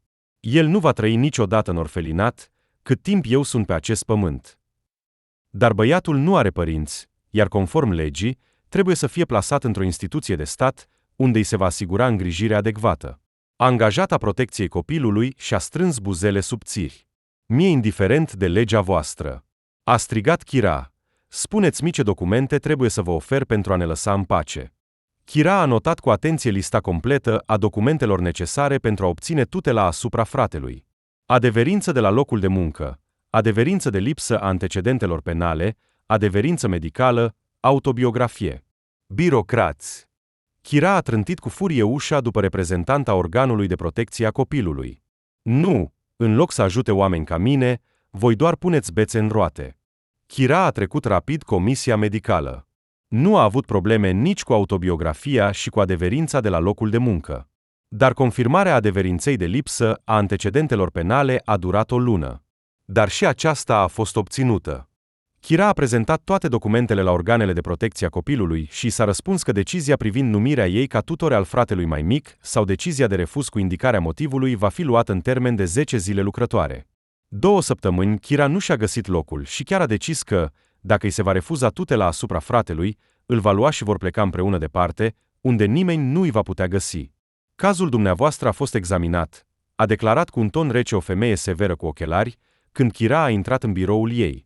Ei bine, nu vedem obstacole pentru a deveni tutore al rudelor minore Filimonov Kiril Nicolaevici. Acum trebuie să completați o cerere pentru a obține ajutoare sociale. Dar țineți cont. Femeia a bătut cu pixul pe masă. Vom urmări strict pe ce cheltuiți aceste ajutoare. Inspectorul i-a explicat că trebuie să păstreze toate chitanțele și apoi să le atașeze la raportul pe care Chira îl va depune o dată pe an. O nebunie! Chira a ieșit din clădirea unde se afla protecția copilului și s-a așezat pe o bancă din apropiere. Raportele, chitanțele, și de ce este nevoie de toate acestea? Ei bine, acestea sunt detalii. Cel mai important este că acum sunt tutorele legale al lui Chiril și că el nu va fi niciodată plasat în orfelinat. Timpul a trecut, Chira a continuat să lucreze la policlinică. De mai multe ori i s-a propus să treacă la un alt loc de muncă cu un salariu mai mare, dar ea a refuzat mereu. Nu mă convingeți, a clătinat ea din cap. Știți că în secții întotdeauna este un program de lucru schimbat. Și cine va lua Chiril de la grădiniță și se va ocupa de el când voi avea un serviciu de noapte? În septembrie, el trebuie să meargă deja la școală, trebuie să facem teme împreună. El, desigur, este un băiat independent, dar totuși, la început, trebuie să-l supraveghez. Într-adevăr, Chiril creștea să fie un copil inteligent și responsabil, fără a-i cauza Chirei probleme mari. Primul său cuvânt a fost, desigur, mama. Dar de îndată ce a crescut și a început să înțeleagă, Chira i-a explicat că este sora lui, nu mama, și a povestit despre părinții lui, care, din păcate, au plecat prea devreme din viață. Aflând despre asta, băiatul cerea adesea Chirei să-i povestească din nou și din nou despre mama și tata și examina fotografiile lor, care s-au păstrat în albumul de familie. Odată, înainte de anul nou, Chira l-a întrebat pe frate ce și-ar dori să primească în dar, iar el, fără să se gândească, a răspuns în șoaptă mama. Mâinile Chirei au tremurat, iar lacrimile i-au apărut în ochi. A strâns-o puternic pe Chiril la piept și a răspuns și ea în șoaptă, și eu mi-aș dori ca mama să fie aproape. Dar, din păcate, acest lucru nu este posibil. Au stat mult timp, îmbrățișați, gândindu-se fiecare la ale sale. Apoi Chiril a propus să scrie o scrisoare mamei, să o pună într-un balon și să o trimită în cer. El i-a dictat Chirei, iar ea a notat cu atenție. Și despre cât de bine se comportă la grădiniță, și despre faptul că tot ascultă de sora Chirei, și despre faptul că visează să devină cosmonaut sau șofer de tramvai. Iar la final a cerut să scrie că este foarte dor de mama, pe care nu a văzut-o niciodată, dar știe cu siguranță că ea este cea mai bună și cea mai bună mamă din lume. În noaptea de anul nou, Chira și Chiril au lansat balonul cu scrisoarea în cer și au privit mult timp cum dispare din vedere. La mulți ani, mămico, a spus în șoaptă Chiril. La mulți ani. A repetat Chirați, iarna a trecut neobservată, apoi primăvara și vara, și a venit prima zi de septembrie.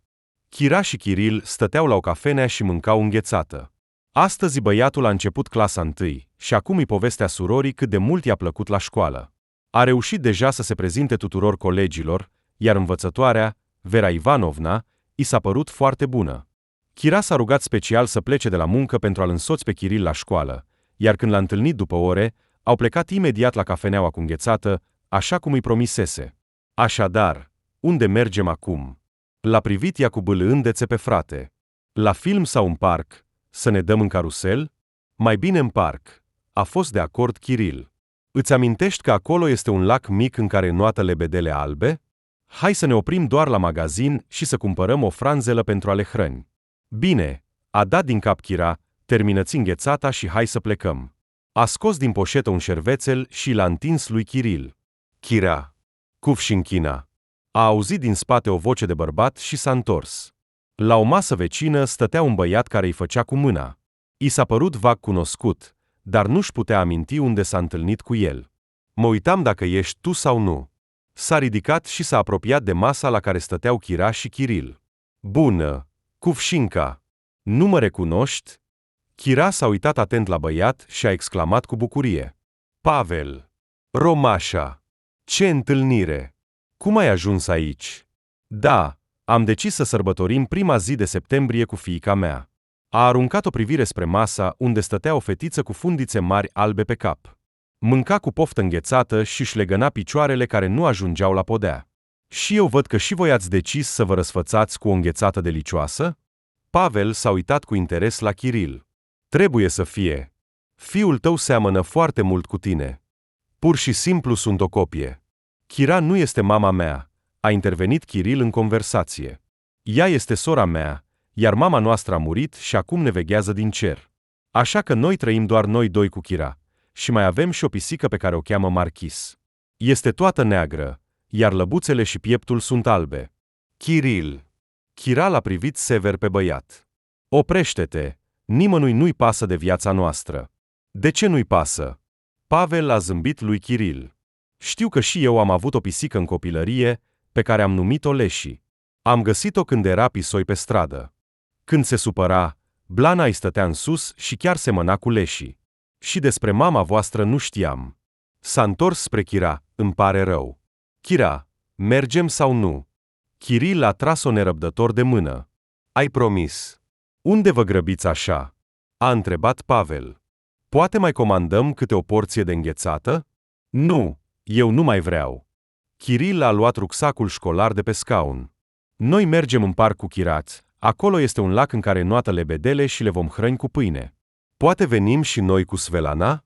Pavel s-a uitat la Kira. Împreună e mai vesel. Kiril, nu te deranjează să ne facem companie? Haideți, a dat din numeri băiatul. Kiril și Svelana au mers la început tăcuți, privindu-se cu neîncredere, apoi au început să vorbească, discutând despre prima zi de școală, și, luându-se de mână, au alergat înainte. Kira și Pavel mergeau după ei și vorbeau și ei.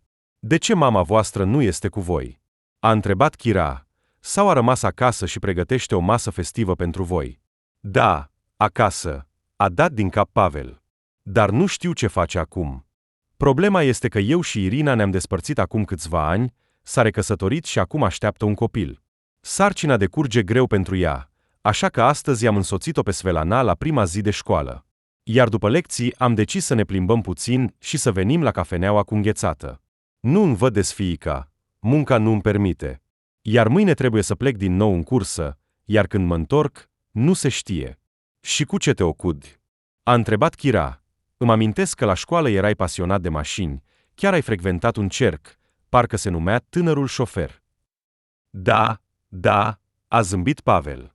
Munca mea este într-adevăr legată de mașini, și chiar cu una destul de mare. Lucrez ca șofer de camion, transport mărfuri din oraș în oraș.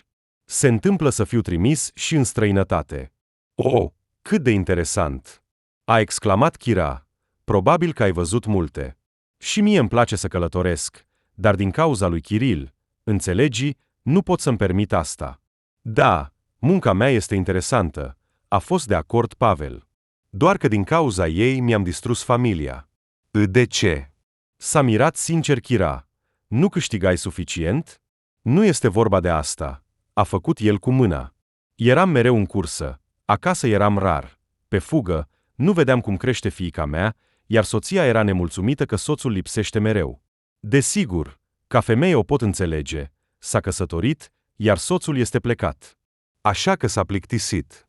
Când m-am întors dintr-o cursă, Irina mi-a spus că vrea să divorțeze de mine, pentru că a întâlnit un alt bărbat care va fi mereu lângă ea. Am încercat să discut cu ea pentru a păstra familia, măcar pentru fiica noastră, dar Irina nu a fost de acord și a continuat să insiste asupra divorțului. Și ai fost de acord? Kira s-a oprit chiar. Ce altceva puteam face?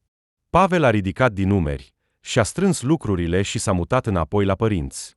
În plus, apartamentul în care locuiam cu Irina și Svelana nu era al nostru, îl închiriam și economiseam bani pentru unul propriu. Nu orice femeie știe să-și aștepte bărbatul de la serviciu sau de la o cursă lungă. Nu tuturor le este dat. Eu aș fi așteptat, a spus Kira în șoaptă. Pavel s-a uitat atent la ea, dar nu a răspuns nimic. În parc s-au distrat de minune, au hrănit lebedele de pe lac, copiii s-au dat în carusele și chiar s-au plimbat cu mașinile electrice. Kiril și Svelana s-au împrietenit atât de bine încât nu voiau să se despartă. Când mă voi întoarce din cursă, eu și Svelana putem veni să vă vizităm, a propus Pavel când a venit vremea să se despartă. Și vă pot plimba cu mașina mea mare, dacă, desigur, nu vă deranjează. Nu ne deranjează, a sărit Kiril pe o picior. Când plecăm? Așteaptă puțin, a zâmbit Pavel, mângâindu-le pe cap. Nu-ți face griji, nu te voi minți. De îndată ce mă întorc, în prima zi liberă vom pleca cu toții undeva. Kira, de ce ți-a spus unchiul Pavel Kuvshinka? A întrebat Kiril când au ajuns acasă. Este o floare, iar tu nu semeni deloc cu ea. Mă tachinează așa la școală. A râs Kira. Numele meu de familie este Kuvshinkina. Așa că colegii mi-au dat porecla Kuvshinka. La început m-am supărat, dar apoi am renunțat. În plus, mama mi-a spus că numele Kira înseamnă stăpână sau doamnă, și am început să mă numesc doamna Kuvshinka. Mi-a plăcut foarte mult. Dar unchiul lui Pavel i-a fost și lui o poreclă? A continuat băiatul să întrebe. Da, a dat din cap Kira. Au început să-l numească Romașca, de la numele de familie Romașa. Of, cât de supărat era, s-a și bătut de câteva ori cu colegii, iar apoi i s-a lipit o altă poreclă. Schumacher. Atunci s-a liniștit Pavel. Interesant, dar cum mă vor numi la școală? Se gândea Chiril. Dacă cumva mă jignește cineva, atunci eu voi lupta. Lupta trebuie să fie doar pentru un motiv, a răspuns Chira cu învățătură, și nu să fluturi pumnii în dreapta și în stânga. Orice problemă poate fi rezolvată pe calea pașnică, dacă vorbești frumos cu omul. Și dacă nu reușim să ne înțelegem? A întrebat serios Chiril. Atunci putem să ne luptăm? Totuși, mai întâi trebuie să vorbim, a evitat Chira un răspuns direct. În fiecare zi, Chiril o întreba pe sora sa când va veni unchiul Pavel. Chira nu știa ce să-i răspundă băiatului. Ea însăși nu spera că romașa își va aminti de ei. Și cât de surprinsă a fost când, după 3 săptămâni, sâmbătă, a sunat soneria. Chiril încă dormea, iar Chira s-a grăbit să deschidă ușa pentru a nu-l trezi pe băiat. Pe prag, a văzut-o pe Pavlo și pe Svelana. Am venit să vă luăm, așa cum am promis. Unchiul Pavel a venit. A sărit Chiril în hol. De ce ai întârziat atât de mult? Ei, îmi pare rău, a ridicat din numeri Pavlo. Nu am putut mai devreme. Dar astăzi vă voi plimba cu mașina mea mare. Pregătiți-vă! Dar Chiril nu a mâncat încă. A clătinat din cap Chira. Poate și voi sunteți flămânzi? Acum voi pregăti repede masa. Pregătiți-vă, a repetat din nou Chiril. Pe drum ne vom opri la o cafenea și acolo ne vom potoli foamea. Chiril a alergat în camera lui și s-a îmbrăcat repede. Ce să-i faci? A zâmbit Chira. Să mergem.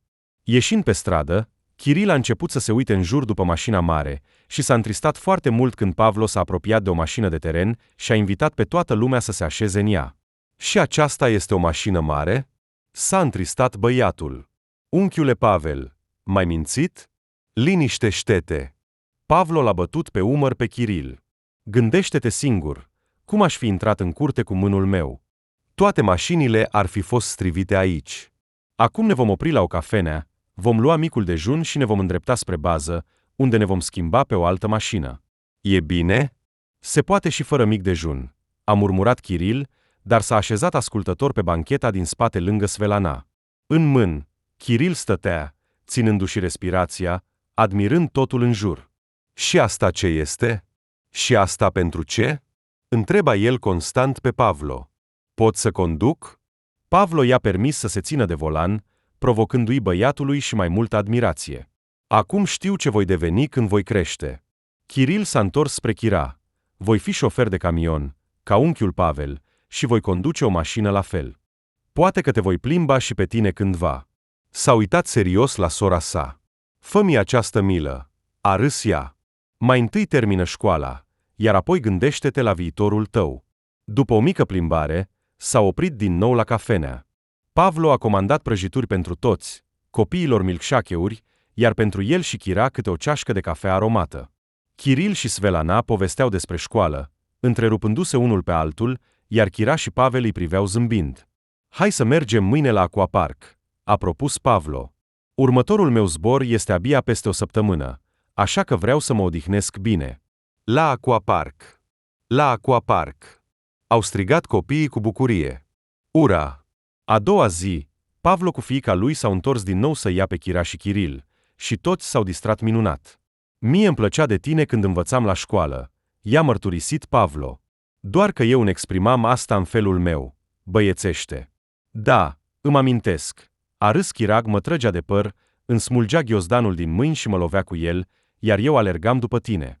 Apropo, s-a rușinat puțin, pot să mărturisesc că și mie îmi plăcea de tine, dar tu ai început să te întâlnești cu Natalia Krilova în clasele superioare. Credeam că aveți o relație serioasă. Oi, a dat din mână Pavlo. Și eu credeam că avem o relație serioasă, dar când am plecat în armată, am primit de la ea doar câteva scrisori, iar când m-am întors de la serviciu, am aflat că s-a căsătorit și a născut deja un copil. Așa că, după asta, cui să mai crezi pe fetele care jură iubire veșnică? Dar tu ai fost căsătorită? S-a întors spre Chira. Nu s-a întâmplat, a răspuns ea evaziv. Și nu era momentul pentru căsătorie, trebuie să-mi pun fratele pe picioare. Și cine mă mai vrea acum? Uite câte fete tinere și frumoase sunt în jur. Dar nu spune. Pavlo voia să mai spună ceva, dar Svelana s-a apropiat de el, l-a prins de mână și l-a tras spre piscină. Așa s-a întâmplat că după fiecare zbor, Pavlo venea la Chira cu Chiril și întotdeauna împreună cu Svelana. Irina stă în spital de o lună pentru a fi păstrată, i-a explicat el Chirei. Svelana locuiește momentan la părinții mei și așa îmi este mai liniștit. Relațiile cu tatăl ei vitreg nu s-au dezvoltat foarte bine. Nu o supără, dar nici nu-i acordă o atenție deosebită. Acum, ei 4 mergeau la cinema, la circ sau ieșeau la țară, plimbându-se prin pădure. Chira lua întotdeauna cu ea sandvișuri și un termos cu ceai cald, pentru a avea ceva de mâncat în aer liber. Chira, dar tu îi placi unchiului Pavel, i-a spus odată Chiril după o astfel de plimbare. Nu spune prostii, s-a făcut roșie Chira, inventând ce? Îi placi, a repetat băiatul, ar fi grozav dacă v-ați căsători, atunci unchiul Pavel ar deveni tatăl meu. Tu chiar ai înțeles ce ai spus? Chira s-a uitat furios la fratele ei. Ai uitat că eu sunt sora ta, așa că Pavel nu poate fi nici tatăl tău, nici tatăl vitreg. Și în general, de unde ai dedus că trebuie să ne căsătorim? Niște prostii. Și deloc prostii, s-a încruntat Chiril. Curând este anul nou și împreună cu scrisoarea pe care o voi scrie mamei, voi pune în balon cea mai dorită dorință a mea și voi mai cere mamei să mă ajute să o îndeplinească. Ce naivi ești? Chira l-a mângâiat pe frate pe cap. Încă mai crezi în minuni. Dar tu îți vei scrie dorința? Chiril a așteptat cu răbdare să vadă ce spune sora sa. Asta nu se va întâmpla, a răspuns ea. Eu sunt deja adultă și nu cred în tot felul de prostii. A suspinat. De ce să visezi, dacă dorința ta nu se va împlini niciodată? Pe 31 decembrie dimineața, Chira cu Chiril au mers la un spectacol pentru copii care a avut loc la Teatrul de Păpuși. Și întorcându-se acasă, au început să împodobească bradul, pe care Chira l-a cumpărat cu o zi înainte și l-a păstrat pe balcon. Chira, dar ce crezi? Va veni unchiul Pavel cu Svelana la noi astăzi? A întrebat Chiril, agățând o minge roșie mare în brad. Nu cred. A clătinat din cap Chiraț. Pavlo a spus că, probabil, se va întârziat în zbor. L-au trimis undeva departe, iar drumurile sunt acum acoperite cu zăpadă, iar Svelana, probabil, va sărbători anul nou cu mama ei. Păcat, s-a întristat băiatul, eu le-am pregătit cadouri. Ce cadouri? S-a mirat Chira, nu mi-ai spus nimic despre asta. Unchiul Pavel a făcut o mașinuță din construcții, iar Svelana a desenat un buchet frumos de flori. Mi-a spus că îi plac foarte mult margaretele. Ce atent ești! A zâmbit Chira, ajută-mă să pun ghilanda în brad și hai să vedem cum va străluci cu luminițe. În timp ce Chira pregătea în bucătărie, Chiril scria o scrisoare mamei, pe care o trimiteau în fiecare noapte de anul nou. Ei bine, e timpul să ne așezăm la masă? Chira s-a uitat la ceas. Vom mânca, vom lansa balonul în cer și tu te vei duce la culcare. Iar dimineața te vei trezi și sub brad te va aștepta cadoul pe care ți-l va aduce Moș Crăciun. Nu există niciun Moș Crăciun, s-a încruntat Chiril. Nu mă mai minți, eu nu mai sunt mic. Dacă ar exista cu adevărat, ar fi împlinit toate dorințele mele de mult. Iar cadoul de sub brad este de la tine. Poate că nu înțeleg asta. La masă, a ordonat Chirag, eu, de exemplu, încă mai cred în Moș Crăciun, deși am crescut de mult. Oameni pe lume sunt mulți. Nu pentru toți reușește să îndeplinească dorințele. Cândva și noi vom avea rândul. Să fie cât mai repede. A suspinat Chiril și atunci a sunat soneria. Cine ar putea fi? Chira s-a grăbit în hol. Poate că cineva dintre vecini a decis să vină? A deschis ușa și a rămas fără cuvinte. Chiar în fața ei stătea Moș Crăciun, care ținea în mâini un sac mare roșu. Probabil că v-ați înșelat, a zâmbit Chira. Noi nu am comandat Moș Crăciun. Cum adică nu ați comandat? A întrebat el cu o voce profundă. Căci băiatul Chiril trăiește aici. Chira a dat din cap. Ei bine, înseamnă că nu m-am înșelat. Eu și zâna Zăpezi am venit să-l felicităm. Și din spatele lui Moș Crăciun a apărut Svelana cu o coroană strălucitoare pe cap. Oi! Chira a bătut din palme de bucurie și a strigat în cameră. Chiril, uită-te cine a venit la noi. Și tu spuneai că Moș Crăciun nu există. Este unchiul Pavel. Băiatul a început să sară în jurul lui. Știam că el va veni astăzi. Ei bine, m-ai descoperit. Pavlo și-a dat jos barba. Ce să fac? Iată cadoul. A scos din sac o mașinuță mare de jucărie. Voi primiți oaspeți sau vom sta așa pe prag? Desigur, Intrați. S-a agitat Chirați, suntem întotdeauna bucuroși să primim oaspeți. Doar că s-a bâlbâit. Nu am pregătit nimic special. Salate, piure de cartofi cu pui. Iar noi am adus totul cu noi. Pavlo s-a întors spre fiica sa. Ajută pe mătușa Chira să desfășoare sacul nostru. Acolo veți găsi multe bunătăți. Când toți s-au așezat la masă, Pavlo și-a turnat șampanie în pahare pentru el și Chira și a spus: deja de câțiva ani se întâmplă că întâlnesc anul nou pe drum. Nu aveam de ce să mă grăbesc, acasă nu mă aștepta nimeni, în afară de părinți. Dar tocmai în acest an mi-am dorit atât de mult să sărbătoresc în familie, încât, în ciuda viscolului, am făcut tot posibilul să mă întorc astăzi din zbor, pentru că știam că voi fi așteptat de voi. Nu m-am înșelat. S-a întors spre Chirac, ea și-a plecat capul și a dat din cap. Unchiule Pavel, te-am așteptat foarte mult, a exclamat Chiril, și întotdeauna te vom aștepta. Așa-i, Chira? Astăzi vom lansa un balon în cer pentru mama noastră.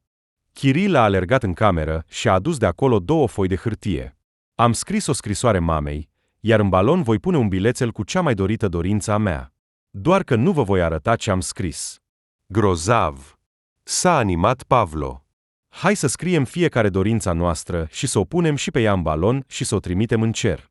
Astăzi este cea mai magică și minunată noapte, așa că dorința trebuie să se împlinească. Epilog. Oi, uită-te, ce nas micare! A spus încet Svelana, uitându-se la surioara nou-născută. Aha, Chiril stătea și el lângă pătuț, admirând-o pe micuța Olga și ce mânuțe mici are. Așa, ce faceți aici? În cameră a intrat Pavlo și s-a uitat sever la copii. Tata, noi ne cunoaștem cu surioara. Svelana s-a întors spre tatăl ei. Uită-te, cât de drăguță este. Da, tata, uită-te. A exclamat Chiril cu bucurie și s-a oprit, privindu-le vinovat pe unchiul Pavel. Ei bine, în sfârșit. S-a bucurat el. În sfârșit m-ai numit tată. Am văzut că de mult voiai să-mi spui așa, dar te-ai rușinat. Da, Chiril a dat din cap. Întotdeauna am fost invidios pe Svelana care are tată, iar eu nu am. Despre ce șoptiți aici? A intrat Chira în cameră. Taci, nu o trezi pe Olga, uită-te cât de dulce doarme. Tocmai am devenit tată de familie numeroasă. Pavlo s-a apropiat de soția sa și a îmbrățișat-o cu drag. Chiril m-a numit tată, așa că acum am un fiu și 2 fiice. Da, a râs Chira, se pare că avem o familie interesantă. Tu ai deja 3 copii, iar eu am doar o fiică. Olga e oarecum nedrept. Atunci de ce nu? Pavlo a sărutat-o pe soție. Nu m-ar deranja să mai am încă câțiva copii. Am visat întotdeauna să am o familie mare. Mă voi gândi, a evitat Chira răspunsul. Acum, ieșiți din cameră, trebuie să o hrănesc pe fetiță. Uite că deja s-a trezit și ne privește cu ochii ei albaștri. Chira stătea pe scaun și își hrănea fetița, care mormăia dulce. Nu mi-aș fi putut imagina vreodată că mă voi căsători și voi avea un copil, se gândea ea, uitându-se la fetiță. Mama, îți mulțumesc. Chira și-a îndreptat privirea spre fotografia mamei, care era agățată pe perete. Știu că tu m-ai ajutat să găsesc fericirea. De anul nou, când am trimis din nou balonul, am pus în el un bilețel cu dorința că îmi doresc foarte mult să am o familie. Și dorința mea s-a împlinit. Iar pe fetița mea nou-născută am numit-o în cinstea ta. Și acum pe acest pământ există o mică Olga, și când va crește, îi voi povesti cu siguranță despre bunica Olga, care, chiar fiind în ceruri, este prezentă în viața noastră. Visați la ceea ce vă doriți cu adevărat, chiar dacă vi se pare imposibil. Visele au tendința de a se împlini.